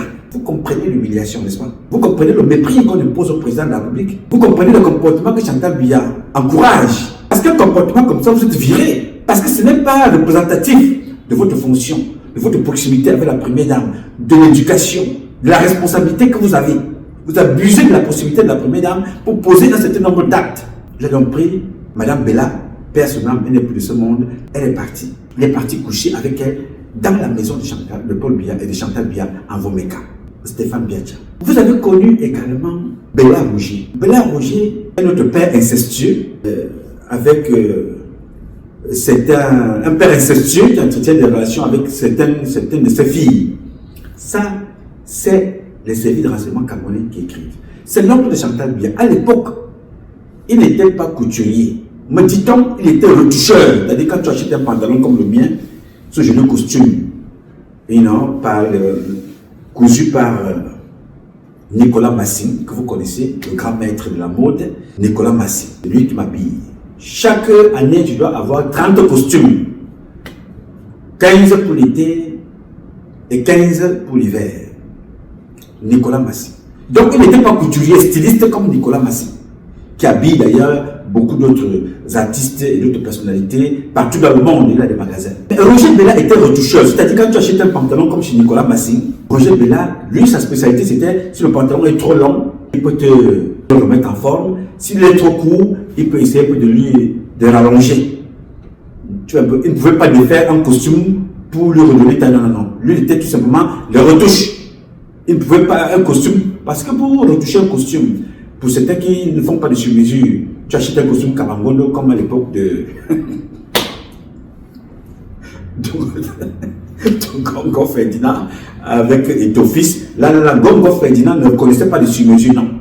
Lui, il était dans le costume Kabangondo. Donc, un costume Kabangondo comme celui de Ngongo Ferdinand, là, Roger Bella ne pouvait pas le retoucher. Pourquoi? Parce que c'est que technique. Mais il pouvait retoucher les pantalons et les boubous. Parce que les boubous, vous savez, les boubous, ce sont les sarayons qui sont portés par mes compatriotes du Nord. C'était facile à retoucher, à couper, ou bien, ainsi de suite. Le jour où il a appris que sa nièce a épousé la femme du chef de l'État, Il est devenu homme d'affaires, spécialiste des marchés fictifs. C'est-à-dire des marchés qu'on ne livre pas. Roger Bella, maintenant, il organise des anniversaires. À Grande Pomme, tout le monde doit s'habiller en blanc. Il organise l'anniversaire, la première dame doit être là. Toujours la fête. Pendant ce temps, il a des factures impayées. Souvenez-vous, un jour, moi j'ai gardé le document parce que je suis un archiviste. Bargangele avait signé un document un jour que ce monsieur-là ne devait pas sortir, interdit de sortir du territoire camerounais. Le dossier d'étudiant, cela n'a jamais été résolu, hein, classé sans suite. Mais nous, on ne classe pas. On garde dans les archives parce que ça va servir un jour. Roger Bella, proche de Chantal Biya. Il y a un autre aussi de ses oncles, Ndjongo. Je vais revenir sur Ndjongo un peu plus tard. Ce n'est pas pour le moment. Le père Ndjongo, c'est lui qui a d'ailleurs pris, puisqu'il était, Bella était considéré comme le chef de famille. Mais irresponsable, malhonnête, mafieux, ne pas rien au sérieux, on l'a mis de côté, on a ramené Ndjongo. Tout ce monde-là, chacun va y répondre au moment venu. Ils ont pris tous les logements de l'État qu'Amadou Ahidjo avait construit. Ils ont récupéré d'autres au lac, d'autres à côté de l'ancienne présidence. Ils ont pris toutes les maisons. Les proches parents de Chantal Biya. Je ne vous parle pas des marchés publics. Je ne vous parle pas des interventions. Je ne vous parle pas de ce qu'ils font à gauche et à droite. Il y a un autre aussi, un sous-demi-fion, celui-là, nous dit-on, c'est l'épouse également de Ozoate Baboke. Arsène Onana. Voilà un monsieur qui est allé composer, il a eu, nous dit-on, il a eu 3 de moyenne. 3. Mais à l'ouverture de la canne, Ozoate Baboke a pesé que ce soit lui qui fasse l'ouverture de la canne. C'est pour ça que je vous fais comprendre ici que je suis contre l'imposture. Permettez à chaque Camerounais d'être à sa place. Parce qu'il n'y a aucun Camerounais nul. Mais ce qui fait de vous, les hommes et des femmes dangereux, c'est que vous êtes à des postes que vous ne méritez pas. Ça s'appelle l'imposture. Arsène Onana dit qu'il veut remplacer Modou Cléopas. Tout le monde le sait, il dit partout qu'il veut remplacer Cléopas Modou. Quelle est son expertise? Parce que là-bas, tu dois évoluer ou par l'aristocratie, ou par des relations, ou par des raisons sectaires que le président de la République condamne. Paul Biya dit qu'il ne voit pas les sectes. Il a dit ça dans ses discours, c'est Paul Biya qui dit qu'il n'aime pas les sectes. Il ne veut pas ça. Donc la plupart des gens qui sont aux côtés de Chantal Biya, je vous le dis ici, aujourd'hui et maintenant, si on ne vous l'a jamais dit, Chantal Biya a sa responsabilité parce qu'il a voulu être bête, mais vous avez accompagné cette femme-là à être bête. Vous avez été des complices. C'est comme quand il y a vol, n'est-ce pas? Quand il y a vol, quand il y a un crime quelque part, les responsabilités ne sont pas pareilles. On cherchera celui qui a vendu l'arme, celui qui a porté l'arme, celui qui a tiré, celui qui a informé là où se trouve la victime, celui qui a caché l'arme. Comment ça s'est passé? Les guetteurs, les tueurs, les voleurs, les assassins, tout ça. Les responsabilités sont départagées. Vous voyez souvent donc, vous avez souvent constaté au tribunal, pour un même crime, tel a été condamné à 20 ans de prison, tel est condamné à mort, tel est condamné à 5 ans, tel a eu liberté parce qu'on ne lui reprochait rien, mais il était là. Vous allez leur répondre le moment venu. Nous ne pouvons encore parler à un certain nombre de choses avec argumentation. Pas parce que nous sommes parfaits, non. Je ne veux pas me donner cette prétention. Je suis le plus imparfait de tous les enfants de la République. Alors, si j'ai été criminel, ne soyez pas ce que j'ai été. Vous savez, moi j'ai travaillé avec Ben Laden. C'est moi qui portais son sac. Donc, quand tu atteins le degré de Ben Laden, il n'y a plus rien au-dessus de toi. J'ai travaillé avec Bernard Madoff, le plus grand malhonnête financier de toute l'histoire de la Terre. Donc, considérez-moi comme étant un enfant perdu. Bon, comme étant un enfant perdu, maintenant, je vais donc vous donner des conseils. Ne faites pas ce que moi j'ai été. Donc, quand une femme comme celle-là vient se comporter avec des propos pareils, comment elle se retrouve aux côtés de la première dame? Comment avez-vous fait? Quel genre d'actes de moralité font-ils pour permettre certaines fréquentations? Comment fais-tu pour tuer Paul Biya à ce stade-là? Comment fais-tu pour ramener ton image, l'image de tes enfants, l'image de la République, l'image de ton pays, l'image des Écams, l'image du Cameroun, l'image des femmes? Comment fais-tu pour ramener l'image des femmes à être traînées au sol comme ça par une association de Waya Waya? Je ne sais pas. Je te le dis parce que je ne sais plus à quelle langue te parler. Tu as eu l'une des positions importantes de la société, être mère. Il ne peut pas avoir plus. Mais doubler de la responsabilité sociale. C'est-à-dire, tu es là, l'épouse d'un chef d'État. On ne peut pas rêver mieux. Mais dans les deux cas, tu as décidé volontairement de piétiner tout ça. Parce que tous les enfants que tu as fait avec Paul Biya sont gâtés. Tous les enfants que tu as fait avec le président sont gâtés. C'était organisé, c'était fait volontairement ou c'était un accident. Mais si c'était un accident de la vie, mais que fais-tu pour démontrer que c'est un accident de la vie? Comment fais-tu pour encadrer cet enfant-là? Regardez cette femme-ci, regardez cette vidéo. Écoute ce que dit cette vidéo-ci. Écoute ça, regarde. Là, c'est officiel. C'est mon premier mariage de l'année. C'est magnifique. C'est très belle, Éléonore.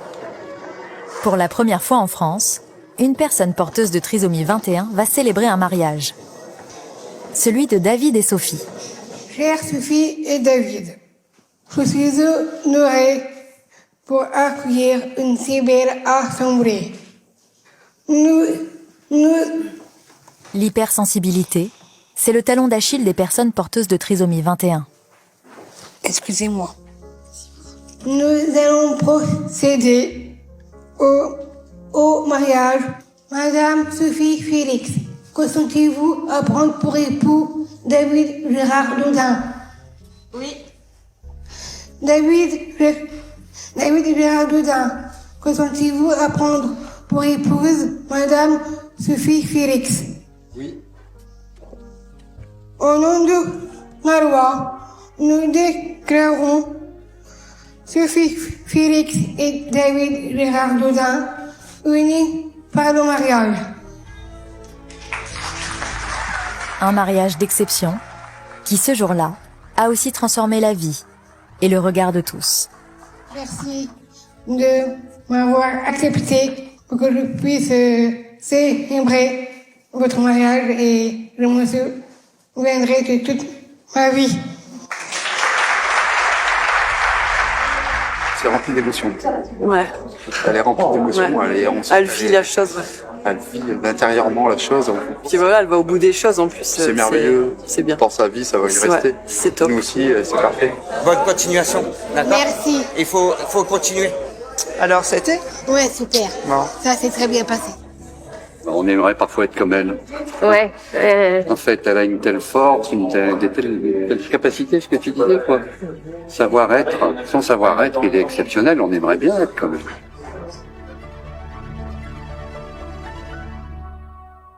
Bien. Quand tu regardes cette jeune dame, cette jeune fille, elle est maire d'une commune en France. Maire. Elle a eu un mandat électif. Tu as vu comment on transporte cette femme-là pour qu'elle réussisse? C'est son premier mariage qu'elle célèbre. Son premier mariage. Elle est maire. Cette fille que tu viens de voir en France. Tu vois qu'elle a une santé fragile. Brina Biya n'est pas différente. Encore que Brina Biya est excessivement intelligente. Anglais, elle parle. Français, elle parle. Elle écrit. Elle s'exprime bien. Mais que fais-tu pour l'accompagner? Donc tu veux que ces tatas, ces tantes, qui sont des waya-waya, viennent accompagner le plongeon dans lequel elle se trouve aujourd'hui. Qu'est-ce que tu veux que je te dise? Ça se passe devant toi. Qu'est-ce que tu veux qu'on dise quand tu regardes ça? Qu'on dise de toi. Quand tu observes ça, tu veux qu'on dise quoi? Voilà des copines avec lesquelles tu marches. Elles viennent publiquement, dis-moi qui tu es, ou dis-moi avec qui tu marches, je te dirai qui tu es. Voilà ton niveau.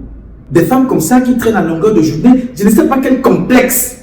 Toi, la femme d'un président, tu peux avoir. Complexe de la peau, complexe d'être clair, complexe d'être... C'est-à-dire, ton comportement confirme ce que certains disent que les filles métisses sont les plus prostituées, nulles les vauriens. Mais je précise, toutes les métisses ne sont pas à mettre dans le même sac. Les métisses intellectuellement avancées. On a vu les Natalia, c'est une métisse.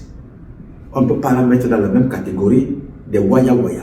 Je parle ici de notre République, de la représentation que ces femmes-là font de toi, aux côtés de toi, parce que tu es la représentante de la République du Cameroun en tant qu'épouse du président. C'est ça qui m'intéresse. Mais quand on connaît les valeurs qui sont défendues par le président de la République, quand on sait les valeurs qui sont défendues par une maman comme toi, on doit faire attention à ses fréquentations. On doit faire attention aux gens qui sont autour de vous. Alors quand ces gens-là viennent parler, elles parlent comme elles parlaient là. On dit que non, c'est Chantal Biya qui l'a envoyé. J'avais vu une vidéo une fois, tu dansais avec des femmes quelque part dans une maison. C'est-à-dire que vous aviez l'air d'aimer ça. C'est-à-dire, et tu fais signe à la fin qu'on coupe la vidéo parce que tu faisais filmer pour qu'elle soit publiée. Les femmes comme ça là, Pour ceux qui n'ont pas vu cette vidéo, regardez à cause de cette vidéo. La voici, écoutez et regardez. Bien sincère. Il a de la voix. Il a animé.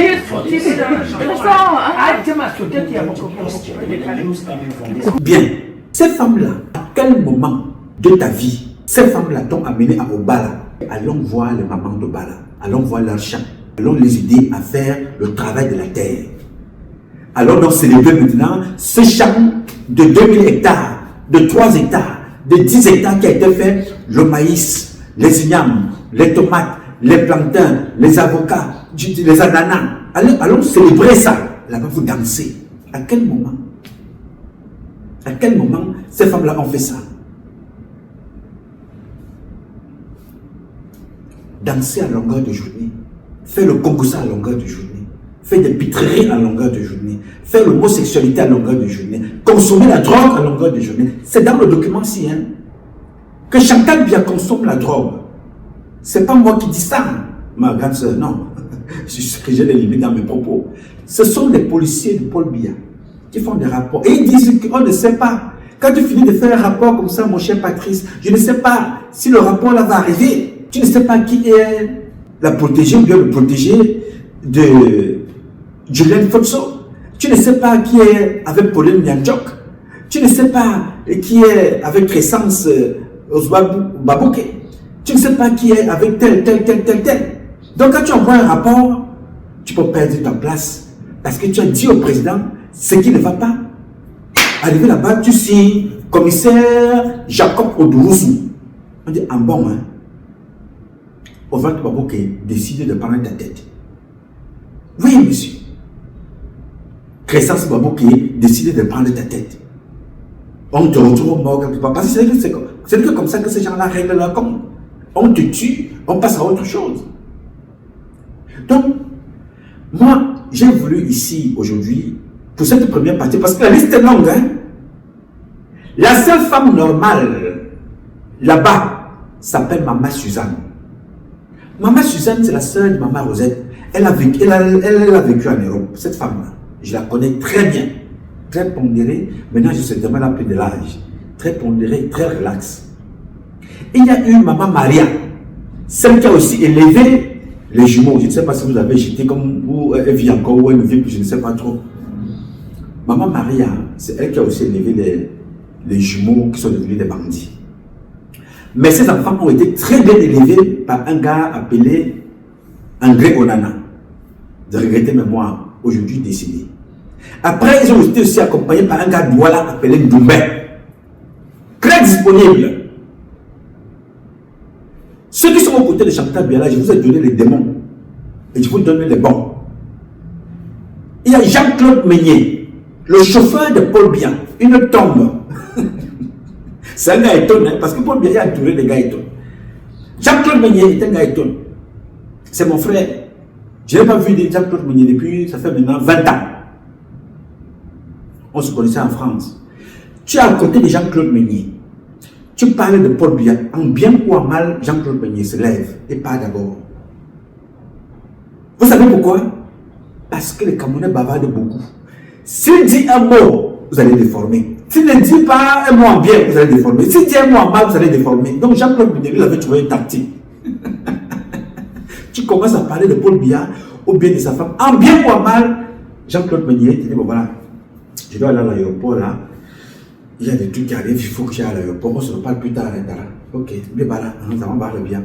Il part. Il y a un autre qu'on appelle Issa Biyeme.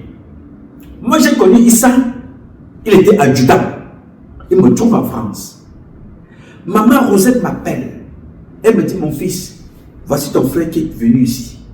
Il faut que tu l'encadres. Toi tu es doyen ici en France.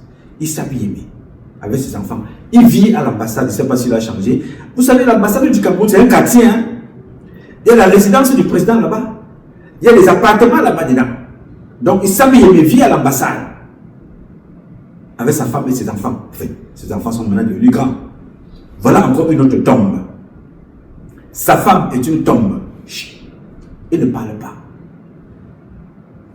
ne peux pas entendre que Issa Yémé a dit qu'il est monté, il est passé. Il n'y a que son fils qui est officier là qui est un peu délinquant. Bon, on va y revenir un peu plus tard. Mais Issa Yémé lui-même, c'est un homme loyal. Jean-Claude Meunier, c'est un homme loyal. Ndoumbe, c'est un homme loyal. Fidèle et loyal. Maman Maria, c'était une femme loyale, travailleuse, qui a encadré les enfants qui sont devenus aujourd'hui, grands, sont devenus des bandits. Mais quand ils étaient petits, c'est la maman là qui les encadrait. Très bonne éducation quand ils étaient petits. Ils venaient chez moi à la maison dans le 16e. Vous voyez un peu. Donc il y a quelques personnes comme ça autour du président. Mais ces gens-là, la plupart vivent en Europe. Les Pauline Nyanjok et tout le reste des Ramdam des Pipo. Faites attention à vous. Demain, vous aurez des comptes à rendre au peuple. Ce que je dis ici, ne prenez pas ça mal. Dites-vous que vous avez un frère qui vient vous dire la vérité de ce qui va arriver demain. Avant vous, il y a eu Amogo Belenga, qui j'ai parlé, hein. Vous pouvez aller regarder mes publications. Il est allé sur sa chaîne de merde là, allait dire qu'il ira raser mon village et raser les tombes de mes ancêtres. Ok, il avait le pouvoir. Mes ancêtres ont donc compris ça. Ils ont dit on va te donner une petite leçon. Votre homme là, le voilà en prison. Je parlais ici que tu as au Kalga. Tu ne peux pas insulter le président de la République en insultant ses ambassadeurs, en insultant son conseiller spécial, Joseph Fouda, en humiliant sa femme, en enregistrant sa femme et publier. Tu ne peux pas faire ça. Tu ne peux pas aller sur un plateau de télé, aller insulter Mbargangele. Qui es-tu? Un bandit qu'on a fabriqué en plein jour, tu vas insulter tes parents. Je parlais ici, il m'a pris possible, le voilà en prison. Alain Bengoro, notre combat dure depuis près de 30 ans. Il m'a menacé, il m'a indexé, il m'a intimidé. Je lui ai dit, je suis dans l'objectivité. Ou toi ou moi, l'un de nous tombera. Et je suis convaincu, Dieu m'est témoin, que c'est toi qui tomberas. Et il est tombé. Il n'est pas tombé seul, il est tombé avec sa femme. Ils sont en prison. Je ne peux me limiter que là. La dernière personne à qui je parlais, comme je vous parlais là, vous allez vous asseoir au quartier, dire que non, ce garçon est mal élevé, il fait ceci. Vous pouvez dire ce que vous voulez.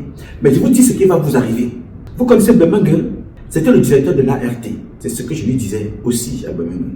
Avant qu'il n'aille en prison, je lui disais pareil. 3 jours avant qu'on ne l'arrête, je l'ai appelé, il était dans son village. En fait, je l'ai appelé. J'ai fait appeler par l'un de ses chauffeurs, lui dit que ton type là, Azkambo, n'est-ce pas? Il n'a pas cru. Il a dit non, le gars qui est aux États-Unis, le gars est homme qui est aux États-Unis là.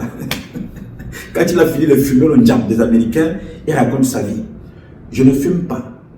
Je ne bois pas d'alcool. Même pas de jus. Je bois des jus faits maison. Je ne prends pas de thé. Je vis avec l'eau que je produis moi-même. Étant. Je suis donc lucide. Ne veut pas dire que je suis parfait. Mais ce que je sais qui peut vous aider, j'en parle. Aujourd'hui, Bemengue est en prison. Le prochain qui ira là-bas s'appelle Zozame. Retenez le nom. Philémon Zozame ira en prison, comme d'ailleurs beaucoup d'autres d'entre vous. Alors je voudrais donc ici vous dire, mon propos ici avait une seule vocation.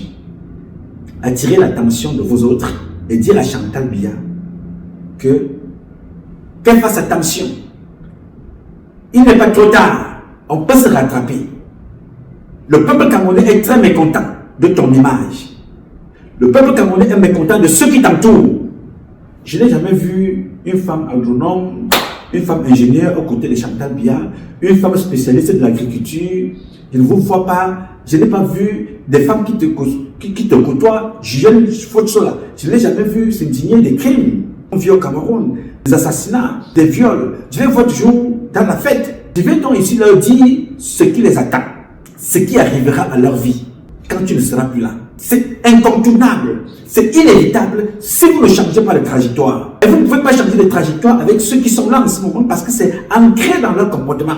La débauche sexuelle, l'alcool, la fête, le mépris, l'humiliation. Regardez les Camerounais, de haut comme ça. Ça va les rattraper. C'est ce que je suis venu vous dire ici. Que ce qui s'est passé partout ailleurs vous rattrapera. À l'époque, en France, Sarkozy disait qu'il allait laver les gens au Karcher. Le voilà qui traînait dans les tribunaux. Président de la République. Aujourd'hui, avec l'un de ses ministres, Ils sont en guerre au tribunal.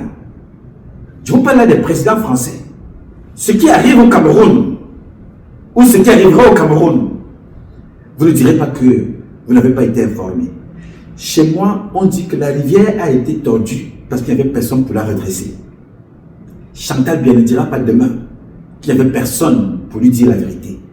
Vous autres, vous ne direz pas demain qu'il n'y avait personne pour vous rappeler. Faites attention, aucun système n'est éternel. Ce que vous avez tissé comme toile tombera avec vous.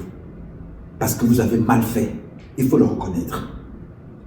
Alors j'ai voulu échanger avec vous ce matin pour vous le dire, faites attention. Je ne suis l'ennemi de personne. Je viens vous dire ici ce que certains n'ont pas le courage de vous dire parce qu'ils attendent que Chantal Biya va vous aider à obtenir un marché, va vous aider à telle ou telle autre faveur. Mon ami, I don't give a damn. Je n'ai absolument rien à cirer. Chantal Biya ne peut pas changer ma vie. Ok?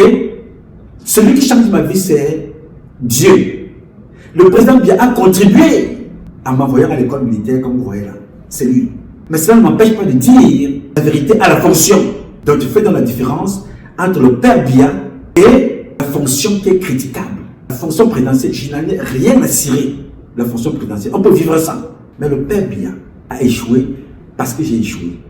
Donc vous, ces enfants, vous, ces filles, vous, ces femmes, vous là, vous qui avez accompagné Chantal Biya et Paul Biya à l'échec. Aujourd'hui, on est limité à venir nous faire comprendre qu'on porte plainte parce que Bangola a dit que Bangola est ceci, Bangola est machin. Si Bangola n'est pas le fils de Paul Biya, n'est-ce pas? Frank Hals, lui, c'est qui? Vous voyez comment vous mettez vous-même en plein dans la bêtise. Les Frank Hals doivent être adoptés par une association de personnes. Mais Bangola, lui, n'a pas le droit d'être le fils de Paul Biya. Noma n'a pas le droit d'être le fils de Paul Biya. Vous avez le droit parce que vous êtes à côté de Chantal Biya. C'est-à-dire, donc tu s'appelles maintenant Frank Hals Biya. Tout simplement parce que vous êtes là, il faut manager un certain nombre de choses pour votre intérêt, il faut éloigner les autres. Peut-être demain, si on ne fait même pas attention, on peut retrouver Frank Biya mort. Tout simplement parce qu'il faut protéger Frank Hals. Parce que Gongo ne peut pas être président au Cameroun, même pas vice-président. Oswald Mabouke ne peut pas être vice-président. Personne d'entre vous ne pourra. Alors que vous voulez tout perdre, il est possible que Frank Biya soit assassiné un jour.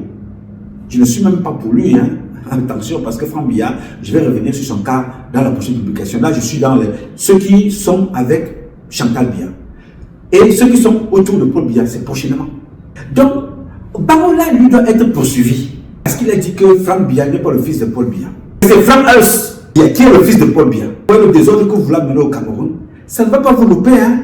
Oui. Parce que vous préférez que un Libanais, un Indien, un Pakistanais devienne président, que ce soit un Camerounais Bamileke, que ce soit un Camerounais nordiste, que ce soit un Camerounais Eton, Ewondo, ou un Bassa, ou un Boulou, un Douala, un Toum, un anglophone, ou un Camerounais d'une autre région. Il faut que ce soit toujours vous. Vous et vous. C'est possible. Mais qu'est-ce que vous avez fait pour que nous puissions croire que, en permettant que Frank Hals devienne président, comme Chantal Biya le veut, en permettant que Chantal Biya elle-même devienne vice-président ou président, ou Gongo, ou Oswald Mabouke? Qu'est-ce que vous avez fait quand vous n'étiez pas encore président, alors que vous aviez tous les attributs de présidente et de président? Vous aviez la délégation de signature, vous avez tout pour devenir, vous êtes des présidents avant, ça ce n'est qu'une fonction, mais chacun d'entre vous est petit président. Regardez le parking automobile de Oswald Mabouke. Regardez seulement ce parking automobile là. Regardez à quoi ça ressemble. Vous ne payez pas la douane, vous ne payez pas l'électricité, vous ne payez pas l'eau, vous ne payez pas à manger parce que vous prenez tout à la présidence. Vous ne payez pas les habits parce qu'on vient vous les offrir. Vous détournez dans les caisses de l'État. Vous avez tout. Mais vous ne faites rien pour les Camerounais. Mais vous voulez commander les Camerounais éternellement. On vous dira non, nous allons faire la guerre. Hein. Oui, on va sauf que, comme disaient les internautes, on va sauf que faire la guerre. Non, on préfère mourir que d'être dirigés par des énergumènes qui ne savent pas ce qu'ils représentent eux-mêmes. Parce que si vous saviez ce que vous représentez, c'est des êtres humains, des gens qui ont eu des postes, des positions exceptionnelles, vous ne seriez pas là en train de faire ce que vous faites là. Non, vous seriez là en train de bâtir le Cameroun comme les enfants de l'OS, Ibrahim Traoré, Assimi Goïta, le général Tchani et les autres. Vous êtes là tous les jours, vous vous empiffrez le vol, l'alcool, le sexe, le détournement, les abus, le mépris. Vous voulez qu'on vous accompagne? Je dirais non, ça ne marchera pas comme ça. Et c'est donc à cause de ça que j'ai décidé de venir vous parler ici ce matin. Vous prévenir, comme je disais aux autres, ce qui va vous arriver. Chantal Biya n'a pas forcé d'être son ami. Et ceci donc comme ça, que tu payeras d'avoir été son ami et de l'avoir accompagné dans la dérive. Tu payeras le prix de la méchanceté, de la bêtise. Vous pouvez être ses amis, ne pas être ostentatoire. À un certain moment, Ozat Babo qui était très distrait, c'est devenu la concurrence des maisons. Chacun doit montrer sa maison. Ozat Babo qui doit montrer la sienne. Antoine Samba doit montrer la sienne. Ngongo doit montrer la sienne. Bidompat doit montrer la sienne. Vous savez que la femme de Bidompat est décédée à Bissou Bidou. Elle est décédée, n'est-ce pas? Elle était dans sa tête incontournable. Elle m'avait écrit une fois, si ma page est faite pas moi directement. Elle m'avait écrit, si vous allez regarder, je vais retrouver la vidéo, elle avait répondu une fois sur une longue lettre. Parce que vous n'aimez pas les reproches. Vous n'aimez pas qu'on vous dise des choses. Vous faites des choses, vous pensez que je ne sais pas. Qui vous dit qu'il n'est pas irréprochable dans cette société? Moi qui vous parle là, je vous ai dit que je suis le plus imparfait de vous tous. Mais il y a des choses que moi je ne ferai jamais. Jamais de ma vie. Ok? Donc j'ai voulu échanger avec vous pour vous le dire que vous avez tué Paul Biya. Vous avez tué tous ses enfants, comme si c'était exprès. Tous les enfants que Chantal Biya fait avec son mari ont été détruits. Junior Biya, c'est irrécupérable. L'on ne le voit même pas. Brenda Biya, Chantal Biya se fait plaisir à l'exposer tout le temps dans des bêtises. Mais les bandits sont là. Frank Hers, Patrick Bonomoni, lui-même il est costaud comme ça, il a peut-être déjà 8 enfants. C'est vrai que l'argent que vous détournez, peut-être vous allez nourrir ces enfants-là avec ça, mais attention, la femme est toujours dangereuse. Parce que quand vous finissez, vous n'avez plus l'argent que vous allez prendre comme ça, l'argent du pétrole et ainsi de suite. Les Occidentaux vont tout prendre, avec des mécanismes différents. Vous allez être persécutés par l'État du Cameroun. Parce que nous ne pouvons pas sortir de ce qui se passe au Cameroun sans faire la guerre. Je vous dis la vérité. La haine que vous avez ancrée dans la société camerounaise n'est à nulle part pareil. Les Camerounais vous détestent. Je ne vous dis pas ça. Personne d'autre ne viendra vous le dire. Je vous le dis ici. Mais nous pouvons rattraper ça. Je n'ai pas dit penser au rattrapage. Penser le rattrapage, ce n'est pas penser au rattrapage. Penser le rattrapage, ce n'est pas penser au rattrapage. Alors, réfléchis sur cette phrase-là. Il faut penser le rattrapage. Ce n'est pas avec ces gens-là que tu vas sortir de ce qui t'attend. Tu vas être plongé. Pense donc à demain. Bien lui sera sauvé. Hein? Il a 100 ans, ce vieux. Donc, c'est qui nous a tout donné. Ah, oui. Personne ne va reprocher rien à Paul Biya. Personne. Chez les Métis Nanga. D'autres communautés peuvent le reprocher par hypocrisie, par égoïsme, parce qu'il a pris aussi les enfants de toutes ces... Il les a donné chacun quelque chose. Ketchakoutez. Voilà aussi une autre Waya Waya. Véritable Maboya. Tête de pipe. Madeleine Tchonté. Les mêmes. Toutes ces personnes-là vont finir avec toi dans le même sac. Qu'elle fasse attention. Hein? Ketchakoutez. Ce n'est pas parce que vous avez des passeports français. Souvenez-vous de Thierry Atangana. 17 ans de prison, il était français.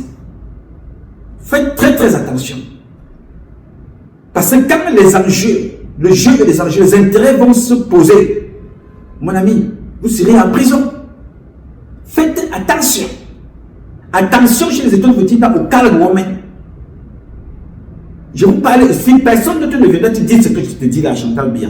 Vous vous exhibez là comme des puces. Quand ça va vous rattraper, ça vous rattrapera. Bien. C'est ce que je voulais vous dire. C'est ce que nous attendons de chacun d'entre vous dans cette société. Nous n'allons pas tous être pareils, mais que chacun fasse ce qu'il a à faire dans son domaine. Si on avait fait ça, on aurait aidé suffisamment le président de la République à ne pas être humilié par sa femme, par moi, par toi, par Maria, par Joseph, par Pierre, par Jacques, par Baboki, par Ferdinand Gongo, par Crescence Baboki, par Pauline Nyanjok, par Juliette Fotso, par. Chacun avait seulement fait un peu, on aurait élevé. Pourquoi ces filles-là ne vivent pas au Cameroun? Pourquoi vivent-elles à Monaco? Pourquoi ne peuvent pas-elles dire qu'il faut que le Cameroun soit comme Monaco? Mais que font-elles pour que le Cameroun soit comme Monaco, soit comme la Suisse, soit comme les États-Unis? Mais elles viennent prendre pour aller montrer la bonne vie de l'autre côté. Elles gagnent des marchés pour aller vivre de l'autre côté. Elles sombrent, mais elles permettent qu'on insulte le président, on insulte ses enfants, on insulte sa femme. C'est des faux amis. C'est une association de prostituées, une association de prostituées et de courtisans, malfaiteurs, des faux amis qui finiront en prison. Donc il fallait donc que je vous dise ça. C'est pas méchant. C'est une description de la situation. Que chacun de vous prenne dans ses responsabilités. Je ne veux insulter personne. Je décris la situation telle qu'elle est. Chacun d'entre vous devait se remettre en cause. Y compris moi-même. Nous avons échoué dans tous les domaines. Et nous avons humilié le président. Et nous avons humilié le père bien. Un papa n'échoue pas. Vos comportements ont constitué l'échec. Aujourd'hui, il est insulté. Oui, monsieur. Vous voyez comment Niak est célébré, n'est-ce pas? Est-ce que vous voyez ces enfants l'insulter? On n'insulte pas un papa. Mais on peut critiquer le sénateur. Maintenant, il est mort, il est parti, qu'il aille se reposer en paix. Le nôtre est encore vivant, le papa bien. Il est longtemps. Avant que ça ne se dégrade, réfléchissons le rattrapage pour que les Camerounais ne s'embrassent pas. Ou pour que le Cameroun ne s'embrasse pas. Vous avez déjà allumé des tensions de foyer un peu partout. On ne sait pas quel foyer allumera l'incendie. J'ai dit. Mes chers compatriotes, ce combat est un combat de tous et de chacun pour un intérêt commun. C'est avec la volonté des Camerounaises et des Camerounais que vous êtes, la bénédiction de Dieu que nous vaincrons. En attendant, le combat continue. Ce combat continue parce qu'un Cameroun nouveau est possible. Chacun d'entre vous dans son domaine respectif et ensemble nous redonnerons à notre pays ses lettres de noblesse et nous ferons de ce pays la capitale du paradis sur terre. Je sais compter sur vous. Bien évidemment, vous pouvez compter sur moi. Aussi longtemps que Dieu me donnera la vie, je donnerai le meilleur de moi-même. Je m'appelle Nouma Patrice Freeman. Je réponds au 001 551 666 1027. I love you, but God love you more. Thank you.